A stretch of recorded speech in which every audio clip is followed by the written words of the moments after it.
Hey, Spirit, what up, dog? Hey, man, jump on that like button. What we doing? Get on that like button, man.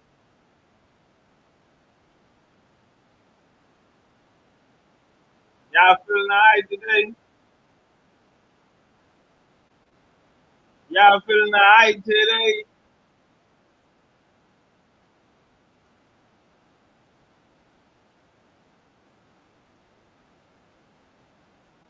All right, this is how we gonna do it. Line that shit up. We got a lot to talk about. We got a lot to talk about. Fast like flash. Cause I got a dash. You did? This what we gonna do. You feel me?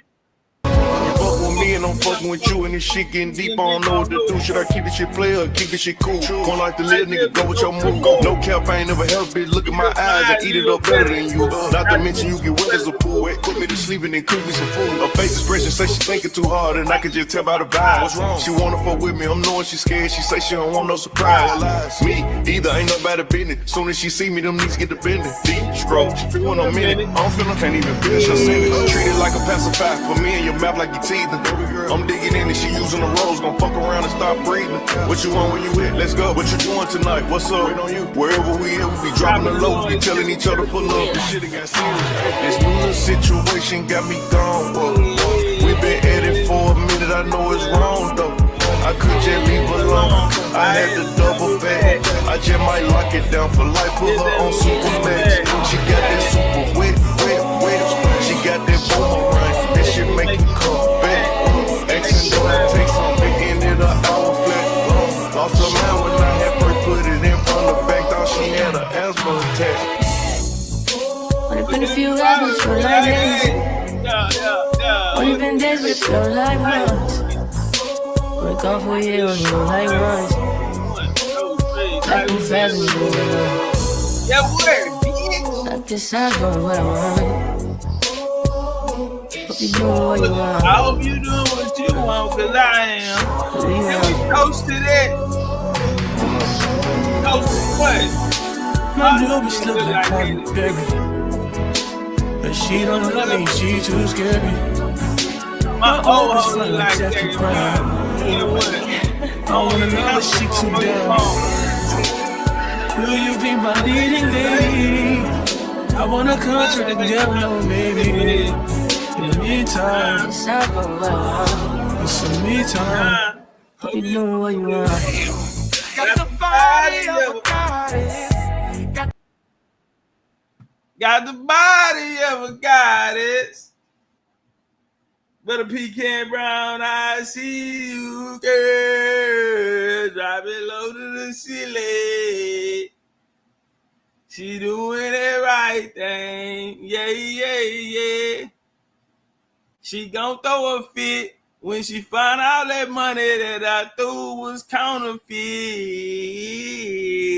Bitch, it pimpin' over here. Put diamonds in your ear. You gon' love me with no fear. Think I don't know about them other niggas. Bitch, you ain't played me now. The stars in the ceiling. I hit a button to watch the stars in the sky. Thought you had me. Bitch, nice try. Look at them tears in your eye. Yeah, the young nigga fly. Bitch, I'm from Texas. Cowboy boots on with a weapon. Big stepping.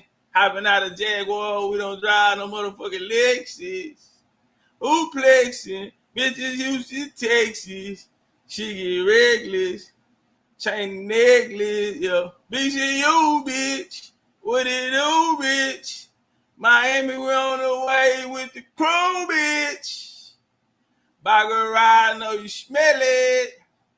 That cushion be in that air, I know you smell it. Bitch got a belly ring, yeah. They done caught Dr. King, yeah. Turn up, what you doing? What you doing? What's up? What's up? What's up? What's up? Man, my microphone fucked up, fam. I still ain't figured it out. I don't know if it's a cord or what. But I hate being here without my microphone, man. And I've been holding that motherfucker without the string in it, so you know it ain't working. I'm kind of fucked up about it. I dropped it on his head too many times. Yeah. I dropped it on his head too many times. Blue say hit you some good gas. I just rolled up, but I ain't hit it yet. Medicine Queen, what's up? Come get my hug. South Carolina in the building. Bagwood, way down yonder. Way down yonder. I feel so freaky tonight. 12 play, yeah. Do you mind if I give you some of my 12 play? One will come to my room for. All right. We gotta get to the bill, man. I can't be here all day. I ain't fucking with you, nigga. Kiri did. I mean, what's up, sis? Deuces. Dig. I mean, what's up, sis? Chunking up the deuce. Washington, D.C. in the building, man. B. Tillman, Washington, D.C. in the building, man. What up, though? What we doing? How we doing?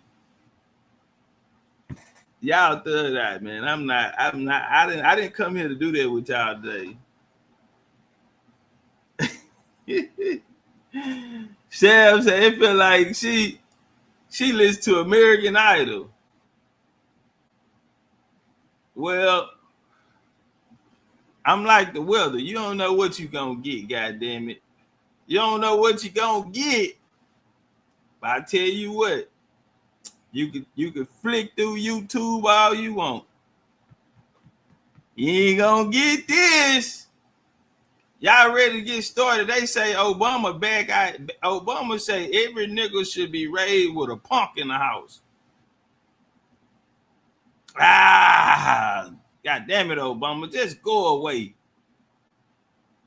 They had AR video surfaced with Obama in handcuffs. Love you, Topcatz. If that was a real emoji and I could really see you, I would love you back. But it is hard times. I don't know. Not you. I ain't saying you, Miss Shavani. I like Vonnie better. I like Vonnie Ellis. Sound like a WNBA player. Yeah, it sounds like you play for the Los Angeles Sparks. Vonnie Ellis, the great. Let me leave you alone for your boyfriend be listening. I noticed that couples like to watch the channel together. Y'all gonna have me in some shit. I keep a big old pistol with me though. Get a nigga off me. Cause you never know. The Pan-African came out, true story. This was about a month ago. A Pan-African walks in the house from a long day of work, 12-hour shift. He tired, woe iron, and he still poor. Goddamn it, company working, driving his ass in the ground. He comes home, and baby is on the couch in the moo-moo with no panties on, no bra. He think it's for him. He hears a loud chuckle from the back room. Goes in there, it's baby. She's laughing, ain't spoke. How was your day? No hugs. Come here, I miss you. She's watching a nigga named Legendarytopcatz, and she is so locked in, she haven't noticed that her man had walked in the house from a long day of work, providing to put food on the table and get the bill paid. So he asks, bitch, You don't see me standing here. She is so locked in and laughing. Oh, Topcatz is Big Chief is so funny. Oh, I just love me some Big Chief. The nigga turned the TV off. They fought over the remote. The nigga locked up on a domestic violence case as we speak. No bond. God damn it, that was his third strike. All he had to do was sit down and get a pen and pad and come to class too. He said, didn't I tell you I don't want you watching this guy? She said, I know, honey, but he's so funny and he's so smart. He said, well, why we ain't fucked in 2 weeks? And who you fucking in your sleep? Bitch, I sit there and watched you the other day, ho. You were moaning who is you fucking in your sleep? He said, baby, don't even worry about it. That nigga, he say from Texas, but he really Anaheim. He don't even live on this plane. So you fucking Topcatz in this sleep. She screaming, oh, Big Chief, go deeper. Oh, Big Chief, that's too much dick. Oh, Big Chief, I'm coming. He whacked the bitch across the head with a baseball bat. That's why he ain't getting no bun. Nigga on the aggravated assault right now. His mom and them put up the house and they come get him. And he come in under another Pan-African brother, K-Walk Jelly Page. And he tells him, Topcatz is a home wrecker. He said, what did he do? My girl left me because I was talking about Topcatz. And on my dead mama, they went through about 24 messages. The guy started counseling him. Well, have you heard from her? This conversation is going on for that. Y'all think I'm making this shit up? This is a real life. What's so crazy? Tell me talking about he whacked her. Now, I don't know if you being naughty. I don't know if you being naughty or nice. B, I don't know if you being naughty or nice. Because whack, if you whack a motherfucker, that can mean something different. In another genre, like BDSM. That a whack is a difference. Did he whack her with the dick? You know, take that. Take that. You gonna learn some respect around this month. Yeah, that's a different kind of whack. Oh, yeah, you on some more shit, B. Yeah, she said, I'm not being naughty. Okay, she being nice. So, now this Mother Dragon said you should do comedy. Now, mama, this is real life. On my life, this is real life. The dude say his woman left him. They got into an argument about her watching me. On my soul. And it's not the first time this happened.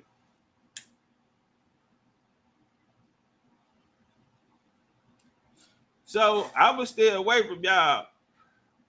Y'all women with these men and these niggas, they get jealous. This shit get domestic. I'm saying, yeah, you could go and watch them other niggas. Like they'll look on there and see a big old fat nigga like Umar and nigga ain't tripping. Oh, you can watch that nigga. Or they okay one of the old niggas. Oh, y'all, that nigga dick probably don't stand up no more. Oh, you got fat content creators. You got raggedy ass niggas too. A bunch of raggedy niggas. So yeah, shit. Look at this. Look at Twinkle Toad talking about some BDSM. It always be the one talking about tie me up, can't take the dick. Goddamn, we gonna have the ambulance outside. It's always talking about tie me up, choke me, and ain't taking. You can't take these dicks. Get the fuck out of here. It is the funniest shit. Woman, have you ever had a nigga show up with a suitcase? No. Fuck that. Have you ever had a man show up with a suitcase and a pair of dark shades? Nigga coming that bitch as the Men in Black. He don't text and say, she don't send a text and say the door unlocked. No, he comes through the window.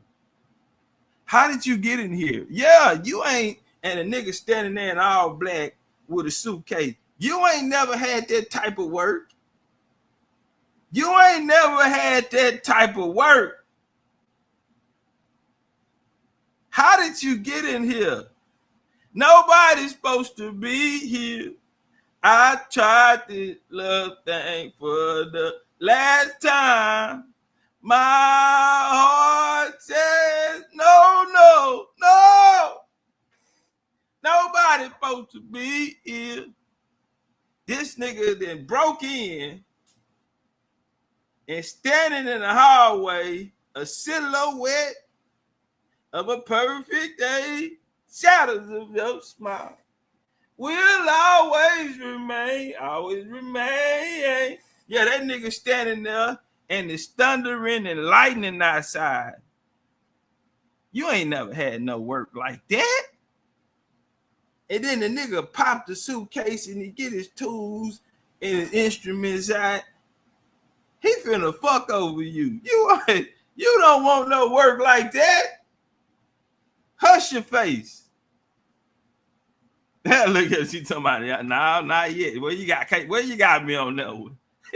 Now I ain't had no shit like that. No, I got a good imagination, but I've never imagined that. You got me on that one. Yeah, I'm in a different field. I'll come down the motherfucking chimney. Do you hear me? I will come through your motherfucking chimney.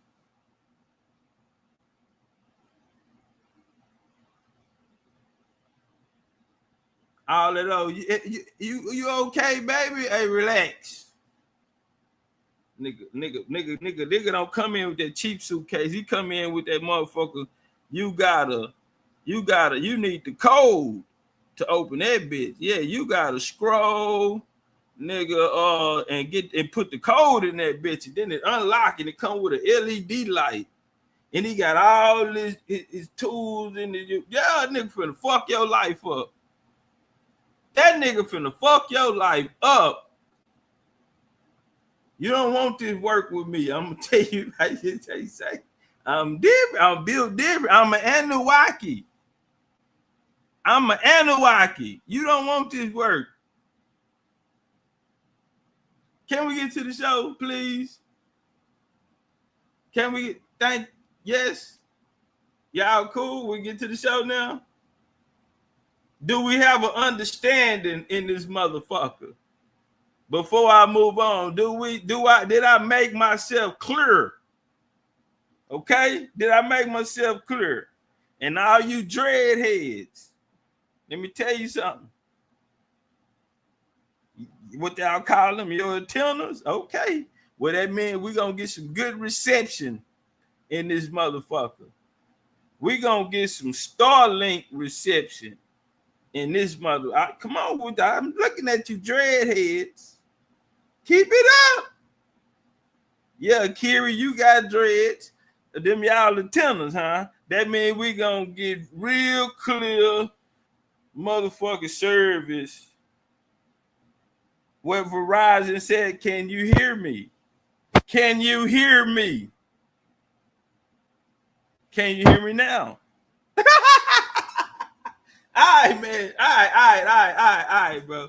All right, fam. Thank you, brother Topcatz. We need to teach it. Go get the teacher, fam. You on your bullshit today, and I'm not liking it. I don't want to see you like this. So can we stop? Okay, cool. So Obama said every man should be raised under a pump. Or something like that. Or that's how the world took it. So Michelle Obama and Barack Michelle has a podcast. She's a podcaster now. And she interviews Obama. Obama come on there talking about everybody, men are a little too masculine for him. They need to be raised under the care of another man who is transitioned to a woman. He said, I myself, we seen Obama, we watched this show. We played that clip where they found the nigga that raised them. Nigga dressing up in dresses and shit, got baby Obama out there in the lipstick with blush on. Yeah, they supposed to be playing teacups. Then they bitch playing makeup. Yeah. Look at Kiri talking about the political. Kiri, that's your homeboy and your homegirl. You better stop it. Remember you sent me that picture? I ain't gonna tell. I won't tell your secrets. Your secrets are safe with me. I won't tell. Well, Kiri, I guess you were safe. You just had to go put your husband up. That's why he wasn't in the picture, huh? Okay, I see you. You knew Obama them wasn't looking at that ass. They were looking for a hubby. You had to go put him up. Pull the car up front, nigga. I'm finna go and get this shot, and I'm finna get out of here. Because Obama would have invited that nigga over for dinner. Yeah. They would have invited that nigga over for dinner. Presidential dinner. Told that nigga go pull the car up. Yeah, that nigga Obama gonna look at your booty when you walk out. Go on, go pull the car up. I'm gonna run around there. Go on, get this little quick pick. Have the car running. I know how these niggas get dying. What Fleece Johnson say? I like you and I want you. Now we can do this the easy way, or I can have Secret Service hold your ass down. However you want to do it, nigga. I say, however you want to do this, nigga. I can get some motherfucking green berets in here to hold your ass down and tie you to the chair. Hey, face down, ass up, like a Hebrew Israelite. Like a Hebrew Israelite. All right, so what's going on in the world, man? Donald Trump has turned to trolling Barack Obama with a bizarre AI video as he tries to distract from the Epstein files firestorm. Here's US correspondent Miley Hogan. US President Donald Trump has shared a fake video of former US President Barack Obama being arrested. The video appears to be manipulated footage of an Oval Office meeting that took place in November 2016 between Obama, then the president, and Mr. Trump, who had days earlier won the election. The digitally altered video shows FBI agents bursting into the... Hey, is Trump being petty? And then they got a black FBI. They ain't want y'all to call it racist. Yeah, they ain't want y'all to call it racist. They beat you to the punch. Yeah, they put a black one in there too, nigga, and the DEI in place too. We got a woman. We got a woman cop. And they got the DEI, and he got a black European, a nigga with a black European edge up. Yeah, that nigga put a immigrant FBI agent on you niggas that had the whole DEI program. It's just so much going on in this picture. He's cuffed. face down, ass up. It's a lot going on in this picture right here. He's handcuffed. What is Trump trying to tell us? You got he's handcuffed and he's face down, ass up. Right? You got a woman, FBI agent, DEI program, and you have an immigrant. You can tell by the shade. Niggas don't wear that. We don't wear that. That's not us. And he got a black European edge up. You see how that shit just drop down? You don't get that curvage around it. It bring it down at American Indian style, you know, because these niggas' genetics ain't made to have hair forever, you know. This nigga probably 23 years old. His shit already starting to push back. They said Trump looked younger too. Well, it was from 2016. So yeah, it was a little minute ago. But it is a lot going on in this damn picture. Meeting, pushing Obama to the ground, then putting him in handcuffs.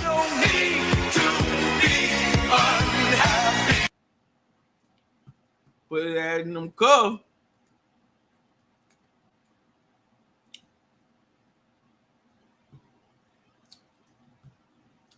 Is Trump being petty? I want to know. Trump being petty. They say, why they beefing? Well, Trump said nigga tried to pull a fast one on him. Nigga pull a fast one on him.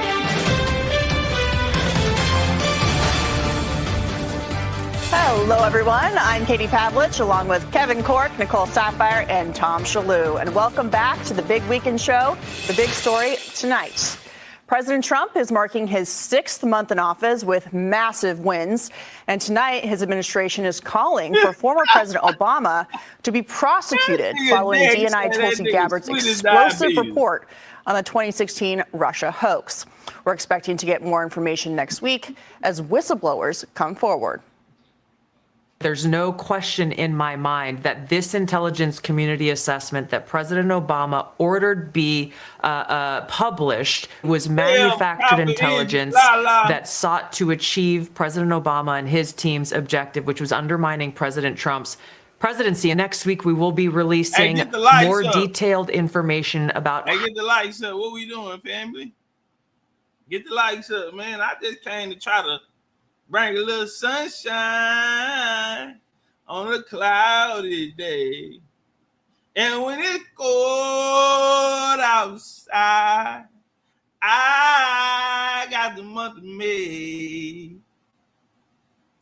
How exactly this took place and the extent to which this information was sought to be hidden from the American people, hidden from officials who would be in a position to do something about it. We have whistleblowers, actually, Maria, coming forward now after we release these documents, because there are people who were around, who were working within the intelligence community at this time, who were so disgusted by what happened. DNI Tulsi Gabbard has already turned over hundreds of documents to DOJ for criminal referrals. The conspiracy stems from a December 2016 National Security Council meeting, which included John Brennan and James Comey's right-hand man at the FBI, Andrew McCabe. According to Gabbard's declassified report, Obama ordered a new assessment on Russia's election meddling after a presidential daily briefing concluded that Russia did not hack the election.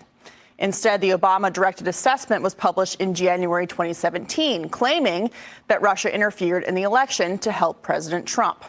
As the report was being drafted, a DNI whistleblower was sidelined for questioning why the assessment was contradicting earlier intel and pressured to accept the Russia hoax. But the contradictions didn't concern the leaders of Obama's intel community, including James Comey. There should be no fuzz on this whatsoever. The Russians interfered in our election during the 2016 cycle. They did it with purpose. They did it with sophistication. They did it with overwhelming technical efforts.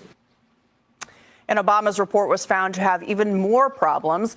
Earlier this month, CIA Director John Ratcliffe said it was, quote, conducted through an atypical and corrupt process under the politically charged environments of Brennan and Comey.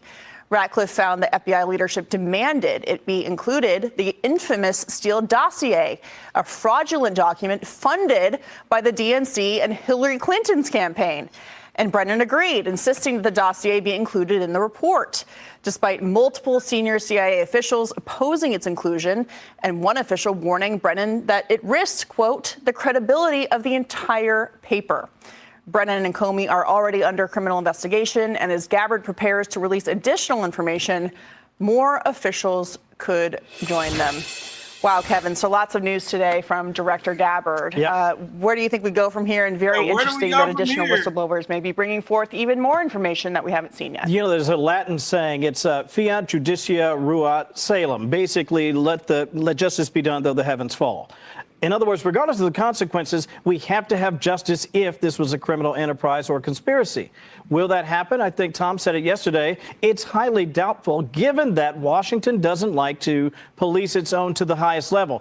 But I would also add this. Keep this in mind. If you look back at just the last, I don't know, 4 or 5 years, think about all the high-level people, beginning with President Trump, who ultimately were arrested. I just saw a graphic the other day. It's got all these former Trump officials and people in his orbit. They were arrested for what they believed were violations of the law. If that's the same case and circumstance here, then let others be arrested as well. Well, it seems, Nicole, at a minimum, former FBI Director James Comey committed perjury, given what he said under oath and what we know now about the details of the meeting and the intelligence. Yeah, absolutely. I mean, I don't even know what that means to actually say in that professional setting there's no fluff or whatever, fuzz. Fuzz. Yes. I don't even know what that means. But I find it very remarkable that the same media outlets that were saturating the airwaves about Russia collusion are absolutely silent on this bombshell report from Director Gabbard. The fact that maybe the big coup from the Democrats wasn't when they ousted President Biden and put in Kamala Harris, but it was actually when the former President Obama manufactured intelligence for political gain. One really interesting thing that came out of the interview this morning with Director Gabbard is she said after these documents were released, more whistleblowers are coming forward. One that makes me... Hey, bro, listen. Politics are so corrupt, fam. The game is a dirty game. Who is that? Big Pokey, dirty game? H-Time? The game is a dirty game, fam. Them politics. Shit. Do y'all think they gonna pop them? You got more and more people coming out. You had so many people disappointed with the actions of the Democrats that a lot of people started to switch sides. And a lot of niggas don't be loyal to you. They be loyal to what you can do for them. And once you out of position, well, hey, they still got to make their way. So a lot of people that was there back then are coming out with information. They feel a little protected now. Cause you know the mother nigga back then they ruled with an iron fist. They gonna get you out. They gonna erase you. Let's walk. Question, are they coming forward because they're worried that they could be held accountable once they start doing some digging? Sure. You know, who it was in the room? The big question is the people who were in that meeting, that closed door meeting with Obama that changed the narrative. I doubt any of those people are the whistleblowers, but they probably said something to someone and they're going to come forward. Is it all just going to be conjecture, hearsay? Will we actually have something that's tangible for an indictment? I don't know, but I can't wait to hear what they have to say. You know, Tom, one of the missions for Director Gabbard is to restore trust in the intelligence community and the process here. And as we get even more information, I find that Americans, you know, think that there's even more distrust given what we're finding in addition to what we've known about what happened with the 2016 election. I mean, she is a tall order there to get past all of this. Yeah, and it's in addition to what we've known because Tall order, get rid of that. Especially with fucking with a nigga like Trump. Feathers say Trump like 50 Cent. Don't cross me, fam. Don't cross me. I don't know. I don't know how to chill. I don't know how to chill. He claims were attempts to interfere in the 2016 election by claiming that Russia was seeking to influence the result. The president insisted that former President Obama was guilty of crimes for what Trump said was his role in weaponizing intelligence. All them niggas want. The leader of the gang was President Obama, Barack Hussein Obama. Have you heard of him? Look, he's guilty. It's not a question. You know, I like to say, let's give it time. It's there. He's guilty. This was treason.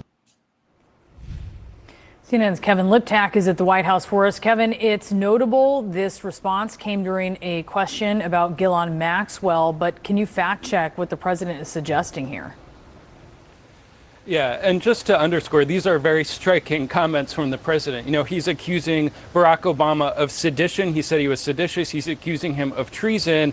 And he says, quote, whether it's right or wrong, it's time to go after people. Clearly, the president intent on using some of this information that was released last week by the Director of National Intelligence, Tulsi Gabbard, to go after his political rivals, chiefly the former President Barack Obama. And just to step back and describe what Gabbard released, she released information that she says undercut that 2017 intelligence assessment that found that Russia, through a hacking and influence campaign, attempted to influence the result of the 2016 election. She seems to be relying on sort of correspondence that was sent between Obama officials that said that Obama wanted a new assessment into this. And what President Trump seems to be seizing on is the fact that an initial assessment found that Russia was not successful in influencing the results of that election. But both Trump and Gabbard seem to be twisting some of what the intelligence found. You know, the intelligence community found that Russia did attempt to influence votes through things like hacking emails, things like social media campaigns, but it never found that it actually hacked into voting systems and changed votes, even though it attempted to breach some of those systems. But President Trump seems to be using some of this new findings and documents that have been released by his intelligence chief to go very harshly after President Obama. And certainly it has always been true that the Russia investigation that really clouded the first 2 years of his first administration has long been in his head as an attempt to undermine his legitimacy. He has repeatedly. Hey man, what would you if a nigga tried to fuck? What would you do if a nigga tried to fuck over you? What would you do? Man, we gonna come over, man, cause Umar is thugging in public. A lot of people you know, reparations is in the air again, and I don't like this. It's like I don't like it because you have a lot of people out here. Reparations is over with. And I'm somebody who pro reparations, but my game is you don't go get your game from the colonizer, your blueprint.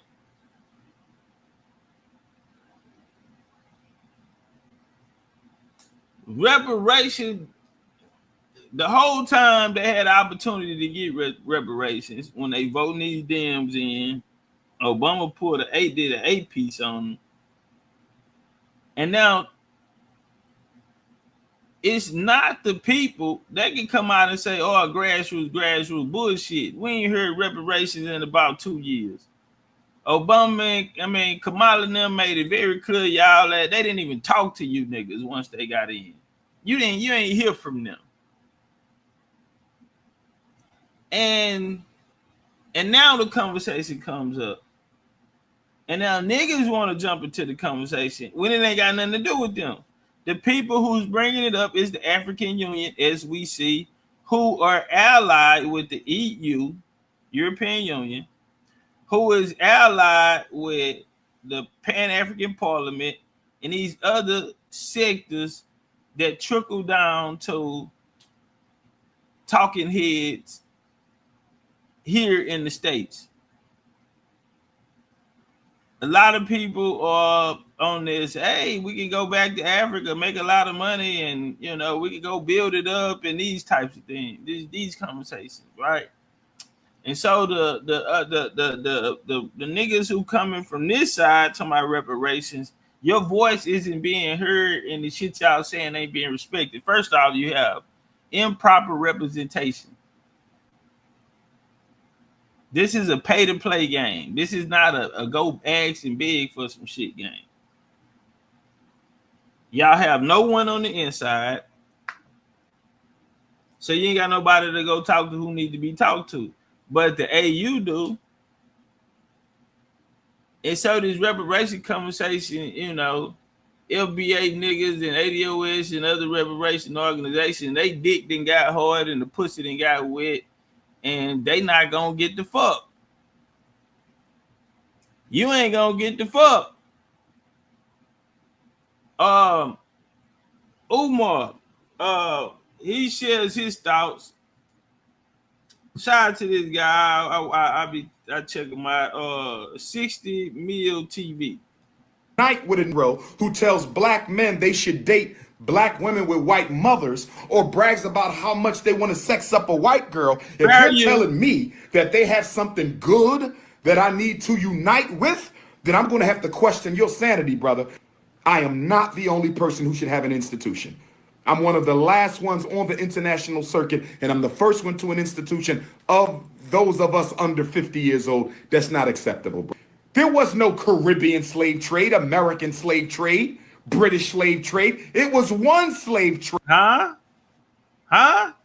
See, that be my problem, bro. That be my issue. We've been listening to people who have they don't know shit. They talk good, but when it comes down to history, actual facts, they don't have them. What do you mean there was no Caribbean or American slave trade when that shit predates what you niggas talking about in Africa? The scramble of Africa didn't happen all the way into 1900. It was damn near 1900. What are you even talking about, dude? Trade, which was largely controlled by the British, and they owned more than half of all Africans enslaved. So if and them Africans speak English. You know what get me? A lot of people say y'all were colonized by the English. You want to know why people tell you that you were colonized by the English? Because English is a language. English is not a people. English is a language, fam. Why you think y'all niggas, most of you niggas speak English? Could it be you niggas were the English?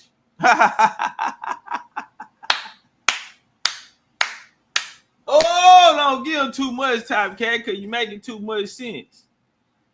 Now, Britain had an empire, which means they had kingdoms in different locations. You can identify these kingdoms by what? By the language. So they called it English. Spanish. Largest population of Spanish speakers comes out of Mexico.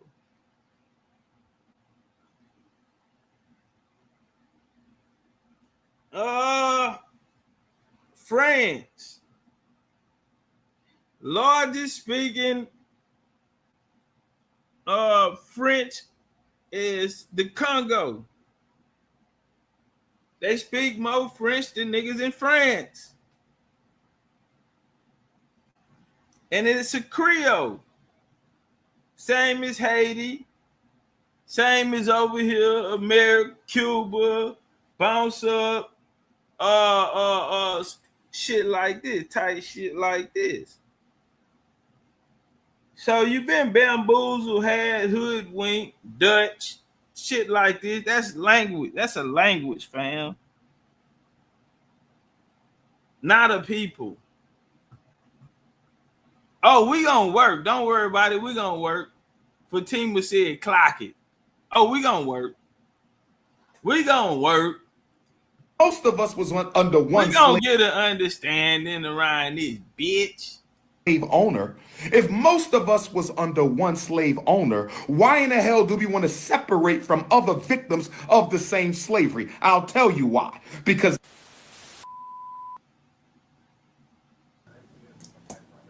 ABS and the what movement? okay, for the first one. Okay. Yes, I got it. Okay. Washa. Okay. Okay, let me answer, black man. Let me answer. I got the question. Let me answer. Okay, as far as the foundational movement, I don't know nothing about that. As far as the ADOS, the American Descendants of Slavery, I respect it. I do not support it, and I do not agree with it. I am a Pan-Africanist, and that movement violates three core principles of Pan-Africanism. Number one is identity. We are one African people. We are not multiples of different African groups. We are one human family. Okay, so identity is very, very important for Pan-Africanists and for any organization. Really? Really? You tell me that, but I know the OG Pan-Africans and none of them got along. So you gonna make your own shit up? I don't think you got that reach, Umar, and I'm gonna tell you why. Cause we caught your daughter out here pissing in a goddamn old bottle of bleach, a Clorox bottle that she found out of somebody's trash can. Umar, not having it. That calls itself American but refuses to call itself African is an organization I cannot rock with. That's number one. Number two, central to Pan-African thought and ideology, one of our core principles is that white supremacy must be overthrown internationally. It cannot be defeated regionally. You cannot defeat white supremacy regionally. We must all rise up at once. It must be an international concerted effort by the global African family to destroy global white supremacy. Regional black nationalism will not overthrow a global enemy. Number three, okay, and probably the issue that I take most seriously with regard to the ADOS is the disidentification from our African immigrant brothers and sisters. I'm not disidentifying from nobody. Last time I checked, our Jamaican African brothers and sisters were enslaved. Last time I checked, our Cuban African brothers and sisters were enslaved. Last time I checked, our American African brothers and sisters were enslaved.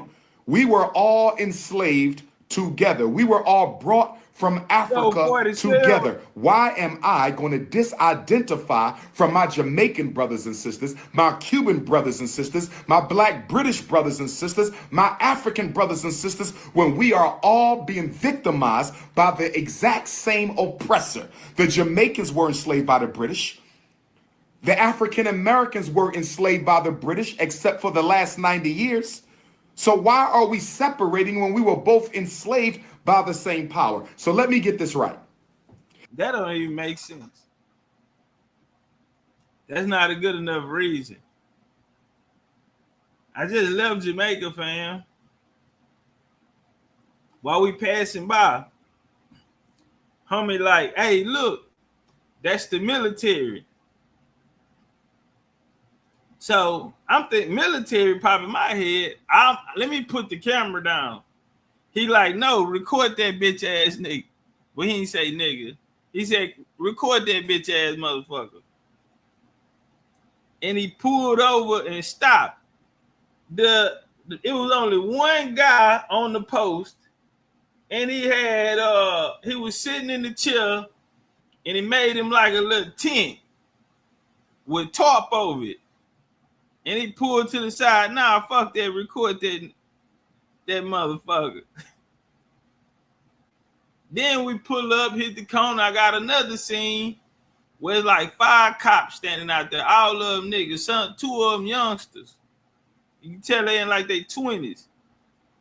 And he like, record this shit. My game is this, homie. You can't blame. You go to them countries, these places y'all talking about. You can't blame nobody, but it ain't number niggas there. So who can you blame it on? There's only 3 million African immigrants in the United States. There's only 3 million African immigrants in the United States.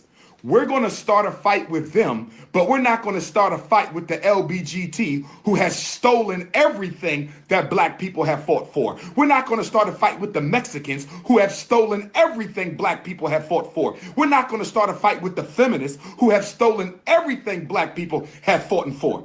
There's about 50 million Mexican immigrants in this country, twice that number of homosexuals, 5 times that number of feminists. But instead of fighting with them, we're going to pick on the lowest group on the totem pole, our own kith and kin, African brothers and sisters. A house divided cannot stand. It's Pan-Africanism or perish. I respect that. No, Pan-Africanism has perished.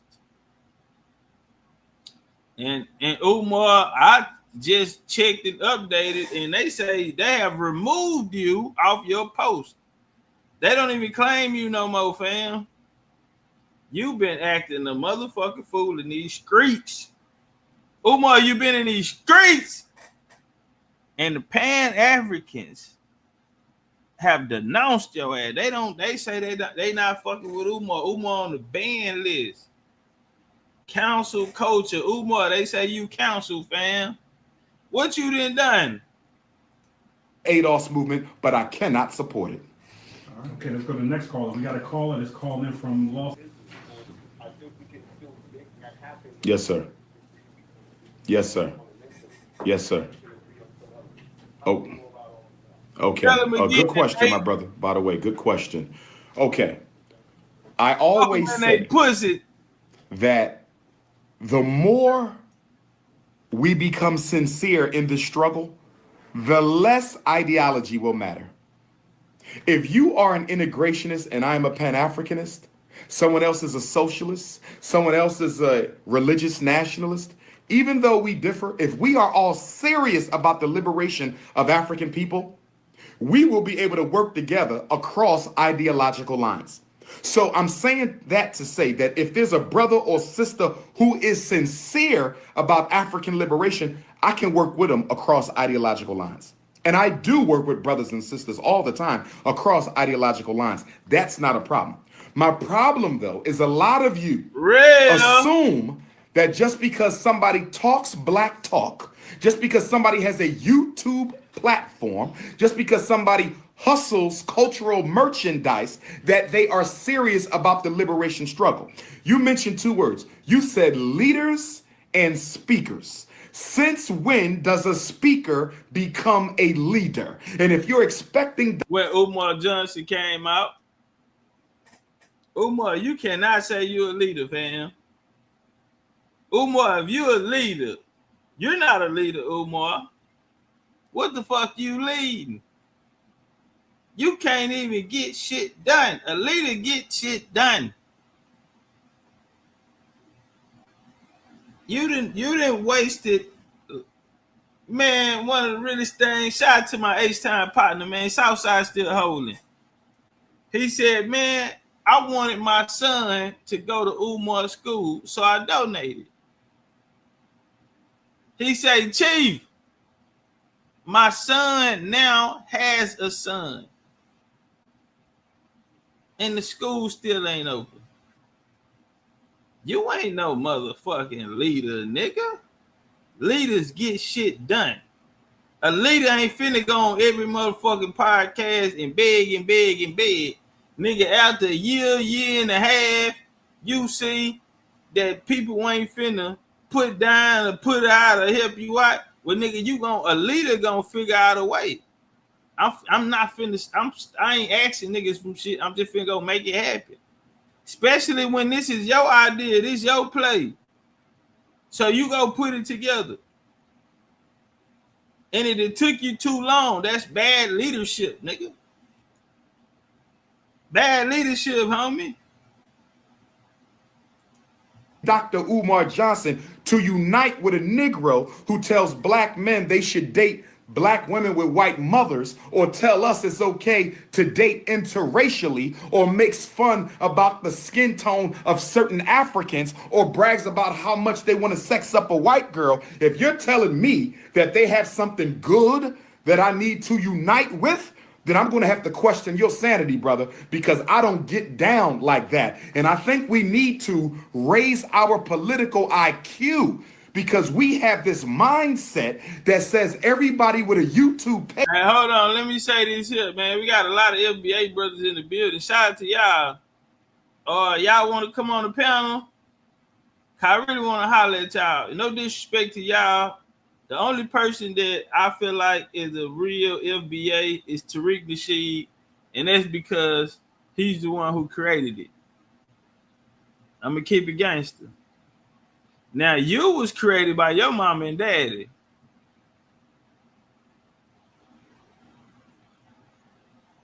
If just like the FDMG school, that's Umar. Tariq Nasheed created FBA. So he's the only one that I respect as an FBA. The people that are claiming FBA, they say FBA and Pan-Africanism damn near the same thing. Well, hey, it's a mix. Niggas say they cutting the dope. Nigga got baking soda in the bricks. Baking soda in the cocaine, fam. They cut the dope. Nah, but I'll say this. I understand, but you are not a FBA. And I'm not saying that to knock or pull people away from what Tariq got going on. Shout out to Tariq in the line he pushing. But I'm saying, fam, don't wait another 10 years and make something else outside of yourself more important than that in which you come from. You have a mother and father. You don't need to pick up any of these alphabets or identities that people are passing out or pamphlets about. You feel me? Shit you got to learn how to be when you already you. If you don't need to learn about you. And if you and you want to learn about you, you don't go ask a nigga that don't know you. You go ask the motherfuckers you come from. That's the only place the answer lies. So no disrespect, but I don't respect niggas that's talking about they FBA. As soon as you put the black in there, you let me know you damn near, you borderline COINTELPRO. You borderline working with them people. Like I made the analogy. Barack Obama,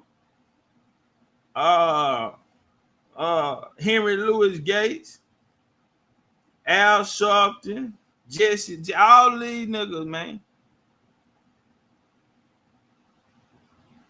Black. But you different. Your beliefs, your thoughts, you don't even agree with these people. I see FBA niggas go at these type of people all the time. Y'all always fighting with them. But they black and you black. So if they black, let them have that. Because what you not understanding is the same thing that you are going against that you dislike about them is what are the things that make them black. That's how they are black. And so you fall in the trick bag with them. So either you agree or you disagree with the things that they are about. They stand for and represent. And if you disagree with them, then you're disagreeing with black. So why would you come put yourself under that spell as black? You could be a foundational American. But something in your heart, like Christians, some nigga don't want to let go of Jesus, And that's okay. Some niggas don't want to let go black because black has become a religious.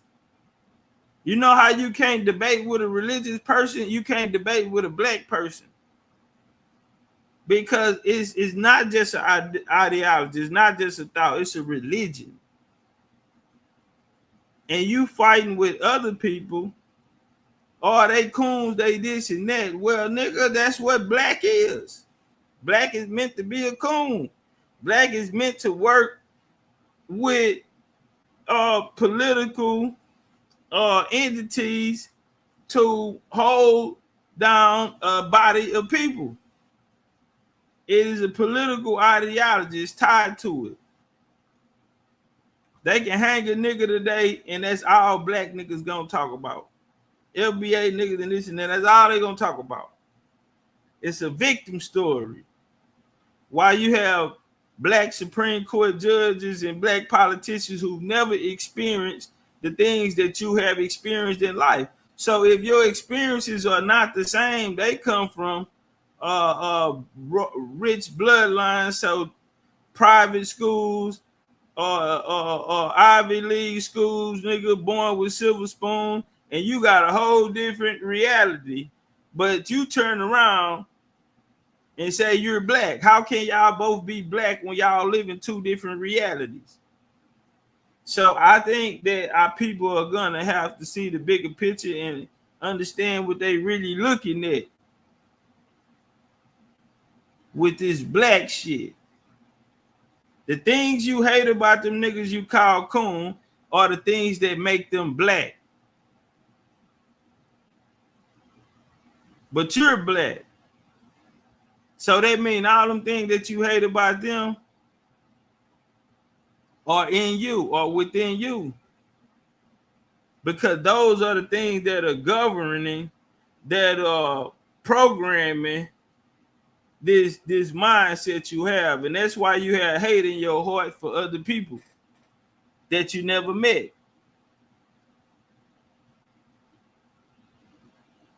Nah, homie, you got a mother and a father. There's no reason you should be taking any pamphlets or any ideologies from or any identities from people who don't know your mama and daddy.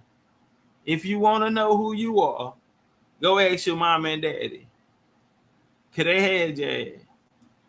Age talking black talk are serious about liberating black people, and I totally disagree with you. I would argue that 90% of the so-called black conscious YouTube personalities are opportunists, con artists, hustlers, and attention addicts. Opportunists, con artists, hustlers, and attention addicts who sit on YouTube all day long gossiping about almost nothing so they can get your attention and get some YouTube dollars. That's all it is. They not building no institutions. They not nation building. I should not be the only personality in black consciousness who has acquired an institution.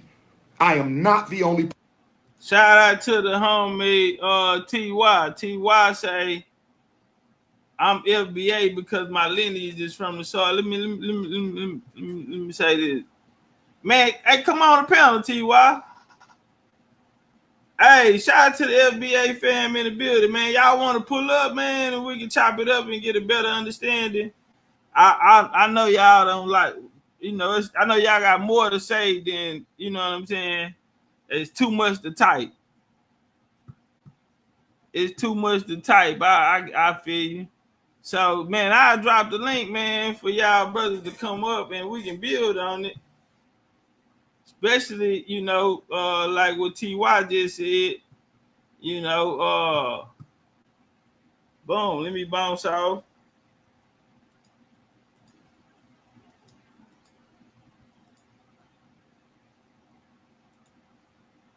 All right. The link in the chat, man, for my FBA brothers.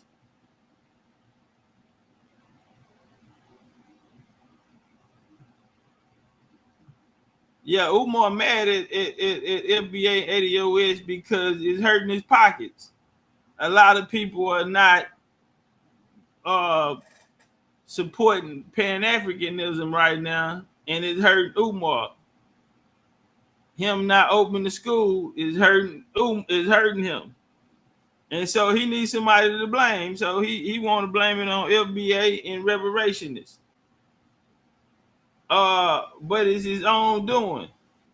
Hey, the link in the chat, man, where my nigga TY at, man, and a few of the other brothers, man, in here tells us, man, y'all hit the link, man. It's all good, fam. Y'all on American time. Y'all on American time, so nigga can't knock that. I just want to holler at y'all. We get an understanding. You know what I'm saying? You know, I want to give it to you from a nigga who was there before FBA was banging lineage. You feel me? You know what I'm saying? I want to have a conversation with you for how FBA even get this understanding about a lineage, right? Because I'm the nigga who they was talking to. You feel me? So that's why I want to holler at y'all, you know, and it's all love. It's all love, you feel me? So, man, y'all hit the link. Y'all on American time. Y'all probably caught the movement at a certain time. I can tell by the conversation because, you know, if y'all was back there when we was there, when the wars was going on with, you know, the diaspora wars was taking place, you know, I was frontlining, commander-in-chief of the American Indians. I was there, boots on the ground. I laced them up. I got out there with them Africans and got them together. I got out there with niggas from America back then when ADOS was African descendants of slaves and FBA niggas was still pushing the slave narrative.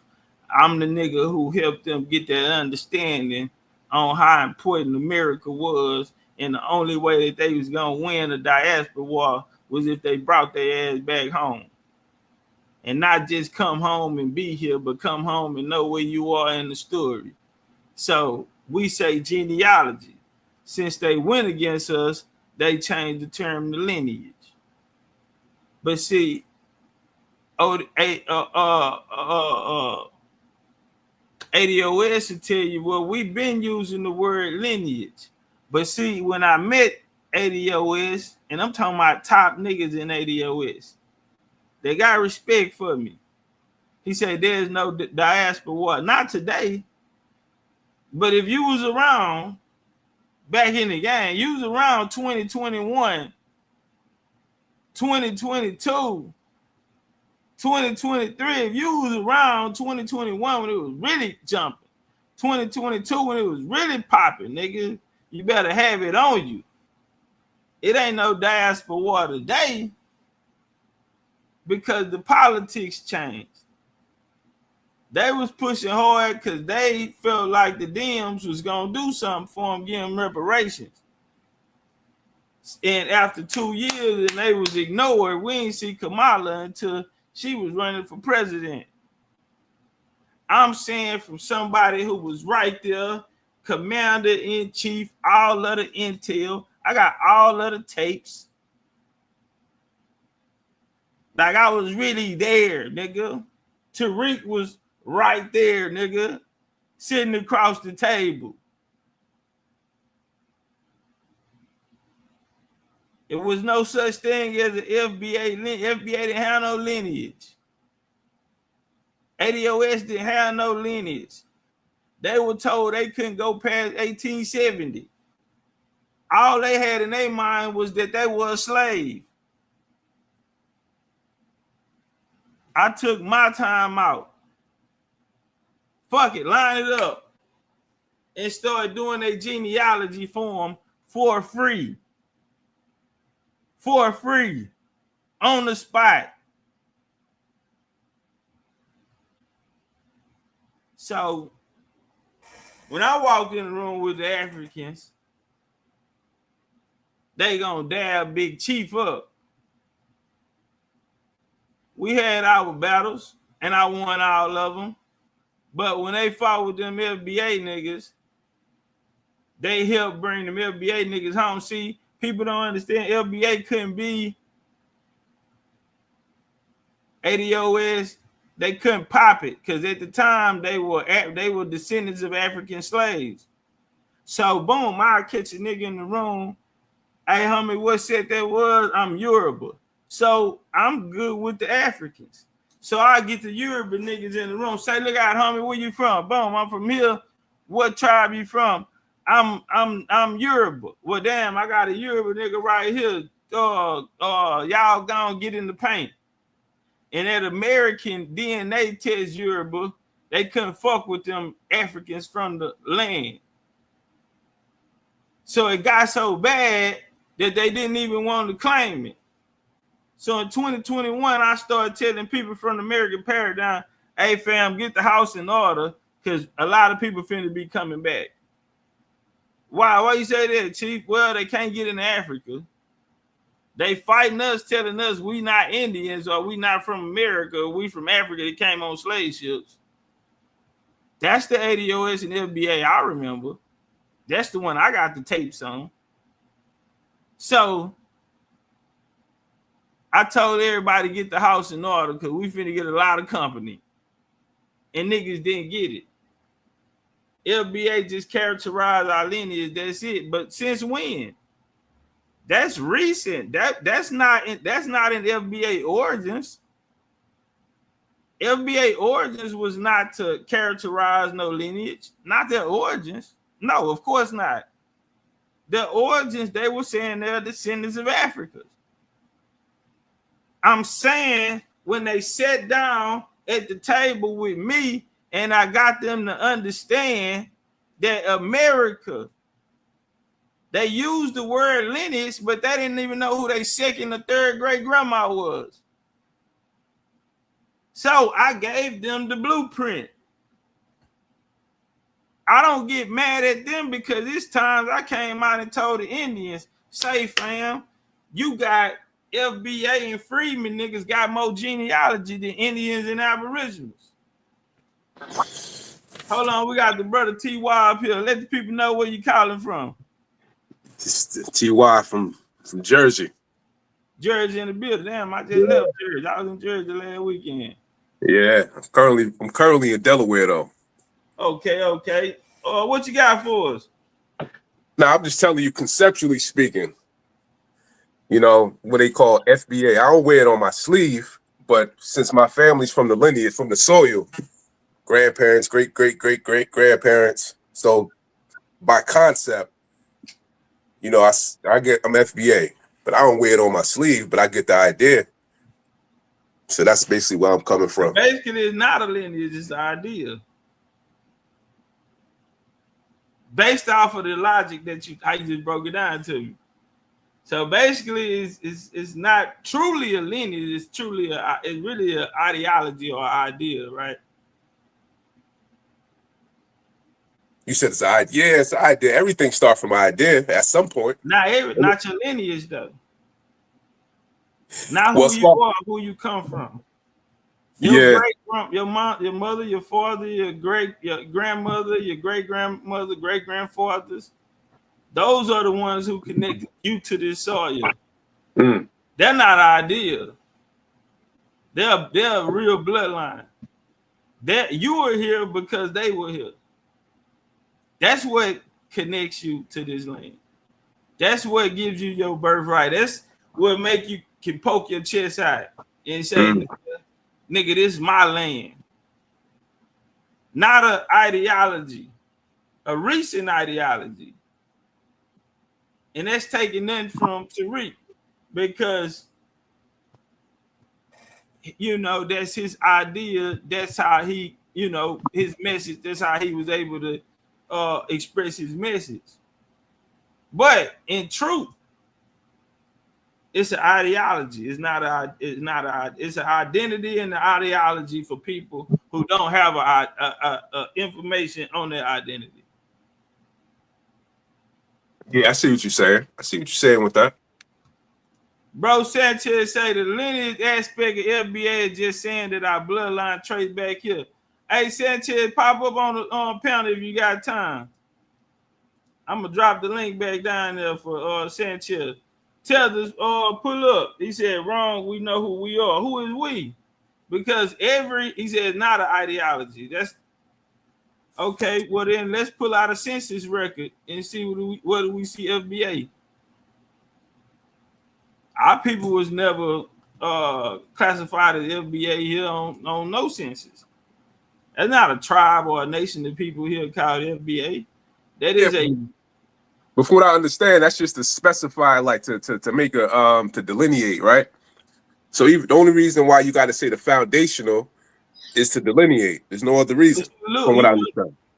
I feel that part too, but you know where they lose at? Because they keep the black. So foundational America will still put you in America, and it will put you first. My foundation is built off American soil.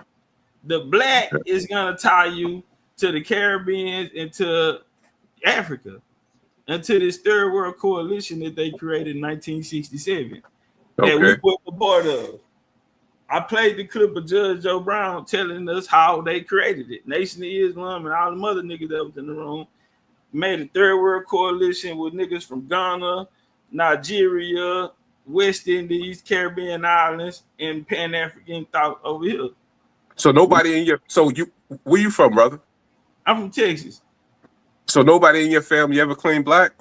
Because I know you know. We don't claim black. When we was raised up, we was young, they told us we was African American. Did we live in the black paradigm? Yes.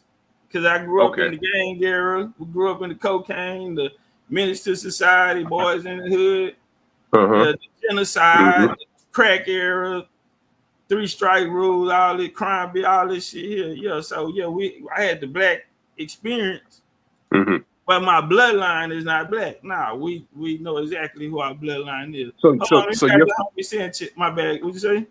So your family is like conscious of your Indianness, so to speak. Like, exactly. Because I always heard Indian in my family, but it was always a sketchy narrative. It wasn't like. But when you heard it, now the importance of that is when did you hear it? I used to always air hustle as a kid, so I would always hear. You heard it as a kid. Yeah. All right, and now you heard FBA when you was how old? You ain't got to tell us how old, but as an adult, right? Right. Yeah. How many years ago? 2, 3? Yeah, about that. But as a kid, you heard the Indian part, which ties you to the land. Yeah, but it was always sketchy. It was always it like no ideology though. Somebody knew what was going on. You just need to talk to the right person. Yeah, that's true. That's what it was. But from when I used to hear it, it was always rumors of Indian. Everybody, you know, Cherokee, this on both sides of the family. But it no wasn't FBA. like. Did they ever say FBA? The family? Nah, they didn't specify. All right, well, we grandma don't bring shit in the house. I can't bring my friends in my grandma's house. She damn sure ain't gonna let me bring identity in there from another nigga. But hold on 1 second, TY. Maybe we got my boy Sanchez in the building. What's up, bro, Sanchez? I seen you on this topic. Seen you going at the Hebrews too. You on fire. Turn up. Appreciate the love, man. Much respect to you, brother. I gotta reach out to you more. You doing your thing. I respect what you're doing, man. You well needed in the community. I did want to build on FBA because a lot of things you saying I agree with. For example, your sentiment is that trying to learn who you are from FBA, you're gonna go into a dead end. That's facts. Like if a person want to know who they are, they can come to you, Dane Calloway, other folks who expert in that. See, FBA is more like a political group. You know what I'm saying? And it's more like saying it. You know, it's like if we said we want our own political party, and it's kind of like the best thing we got right there as far as a bunch of black folks on the same political page. But it's definitely, I get what you're saying as far as the lineage thing. And that, like I said, that's just saying that our bloodline traced back here. But it's not telling us who he is. It's just telling us we was here. Exactly. So you still got more work to do. It's not a end all. It's not a complete. It don't complete you, and it don't because it don't have all of the answers. So it's like putting a Band-Aid on the goddamn open sore. You feel me? So yeah, you might get infected. You fuck around and gotta get amputated. So turn up. I want to give you a little bit of history of FBA while I rock with it, because I'm not no diehard loyalist to it. Because again, we all know that Tariq Nasheed is a Pan-African, so that's something that's a red flag right there. But the whole thing about you know, the whole thing about FBA is that you did have a bunch of white politicians bringing up reparations, trying to pander to black folks. And black folks was biting at it like, look, we rocking with Bernie. We rocking with this guy because he's talking reparations. And for years, we was rocking with these white politicians for simply talking reparations. Then you have people like Yvette. You have brothers like Tariq and then Professor Black Truth that say, you know what, them talking days is over. You no longer getting our people attention or energy unless you giving tangibles. And we tired of y'all just talking reparations. So when we started getting into like debate for reparations, people thought that FBA and ADOS actually wanted reparations. No, we worked every day. We know the white man ain't gonna give us that. It was more of an attempt to hijack the narrative of reparations that these white politicians was using to galvanize our people without giving tangibles. Right. But I totally see where you're. T.Y., you can respond. As far as I know, I don't know the brother Tariq personally, but he's a well-spoken person. From what I heard, he's not a Pan-Africanist. He never claimed that. So you would have to get him up here to, you know. He didn't claim that. He made hidden colors. Yeah, you know, he do say that. Tariq Nasheed say that black people can trace our blood all the way back to Africa. Now, he do say that we are our own exclusive group in America. He said because when we came from Africa, we sort of transformed to our own thing. That's what he teaches. But I don't like the whole came from Africa. Where'd you get the Pan-African part from? That too. I heard him That's say called that is Pan-Africanism right there. If you say we came from Africa. But did he ever claim it though? You know? Well, now you don't have to, if a person say Sanchez, black people come from Africa, that person is a Pan-African, whether they want to claim it or not. Like if a dude slapped you on the butt, he's gay, whether he claim it or not. That's a false comparative, bro. Nah, brother, if a I person say we're from ain't Africa, letting no nigga slap me on the ass. Coach tried to do that shit one time. I checked that shit, nigga. Feel me? But okay, I'll say this then. I'll ask Topcatz, right? Is it safe to call a man a Pan-African if he believes all black folks originate from the continent of Africa? No, because that's the ideology of the Pan-African. That's how they put you in the box. We just heard Umar just say it, you know, and they tell us all people come from Africa, even though the out of Africa theory was created in 1987. Like, it's crazy. Niggas are older than the out of Africa theory, but yet, you know, so if you picking it up, you are getting it from a Pan-African thought. But Tariq came out, he spoke about his indigenous, he went to a family reunion, and his cousin, she do family research, and they told him about his indigenous side. So he has spoken that, but he also put the brakes on it and tell you that we came from Africa and came to America. So there still is a Pan-African ideology. That's even most with of us. FBA, you have a lot of FBA people that claim America side who I rock with, but then you got some who still with the Pan-African side. And Tariq introduced a lot of people to Pan-Africanism through Hidden Color series. Right. I was a Pan-African when those early series was coming out, and it was reinforced by Hidden Colors. But, you know, like I said, he haven't changed his stance, so it's still safe to say Tariq stand on his Hidden Colors research. I haven't seen him change it. Where you from, brother? That's what I said. I'm from Alabama, country boy, man. Okay. All right. Shout out to Alabama. Appreciate all my love. family when I trace America, low country, South Carolina, Outer Banks, North Carolina, Mississippi. But I was born up north, so you know, I'm speaking from a New Jersey perspective. Hey, I never lived in the South. Hold on, T.Y. I don't mean to cut you off. Hey, pull up, George. Oh, yeah, we live. The link, I just dropped the link for you. Pull up. All right, turn up. I know George. Yes, salute to OG.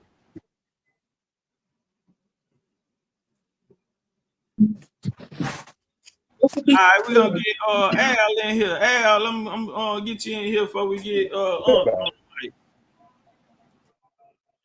Can you hear me? Yes, sir. Where you calling from? Virginia. Okay, VA in the building. Turn up. What you got for us? Well, no, I wanted to just ask a question. You know, and like I said, you were a well-studied, well-traveled individual. Okay, as far as people and their identities. Now, I would say that as far as the black identity, Hey, you breaking up, Al? You breaking up, Al? I'm breaking up. We can hear you now. I'm gonna call it on my other phone. No, I can hear you now. Come on with it. You good? Well, I'm saying when people, to me, talk about being indigenous or being these other things, to me, I kind of feel like like the James Fortons and the Robert Allens and the Absalom Jones and the George Leals and the Peter Duretts and these different people, the Edward McCabe's and the Benjamin Pap Singletons, all these men, right? That kind of were, went and died or got beat up and all the stuff that they went through. For us to have some type of like foundation as a people, you don't think that's kind of like a who beat up who? Nah, it's not a piss on their grave because they weren't on our side. If you know anything about the AME Church, because you were speaking of their founders, they went on our side. They partnered with the American Colonization Society to remove the indigenous population here so they can have it for themselves and they can control the commercial trade ports here in whether it was from South Carolina to Spanish Florida to the Gulf. So I wouldn't say these people were on our side. They created their society. Their society didn't help anyone but them. Today, the people you named, they were your first pastor and your first Mason. They were the Prince Hall Masons. So that's why today all our leaders are pastors and Masons. So to say we should that they did something good for us is to say that Al Sharpton, Jesse Jackson, and the rest of the boys did something good for us because they come through the same line. They hold the same position. Well, I mean, but I know James Fortin, that's he was true. against going back to Africa. No, he wasn't. Well, James Fortin was contacted by Paul Cuffey contacted James Fortin. Paul Cuffey was working for Thornton them, and they wanted to create the Sierra Leone colony 1777. So Mother Belt of Philadelphia AME Church had the largest congregation. So he called down to Philadelphia to his boys, and they had a meeting in there. And they say you could hear a rat piss on cotton when Fortin them asked, do anybody want to go to Africa? Nobody in the place said anything. So Man, I don't know where. Down.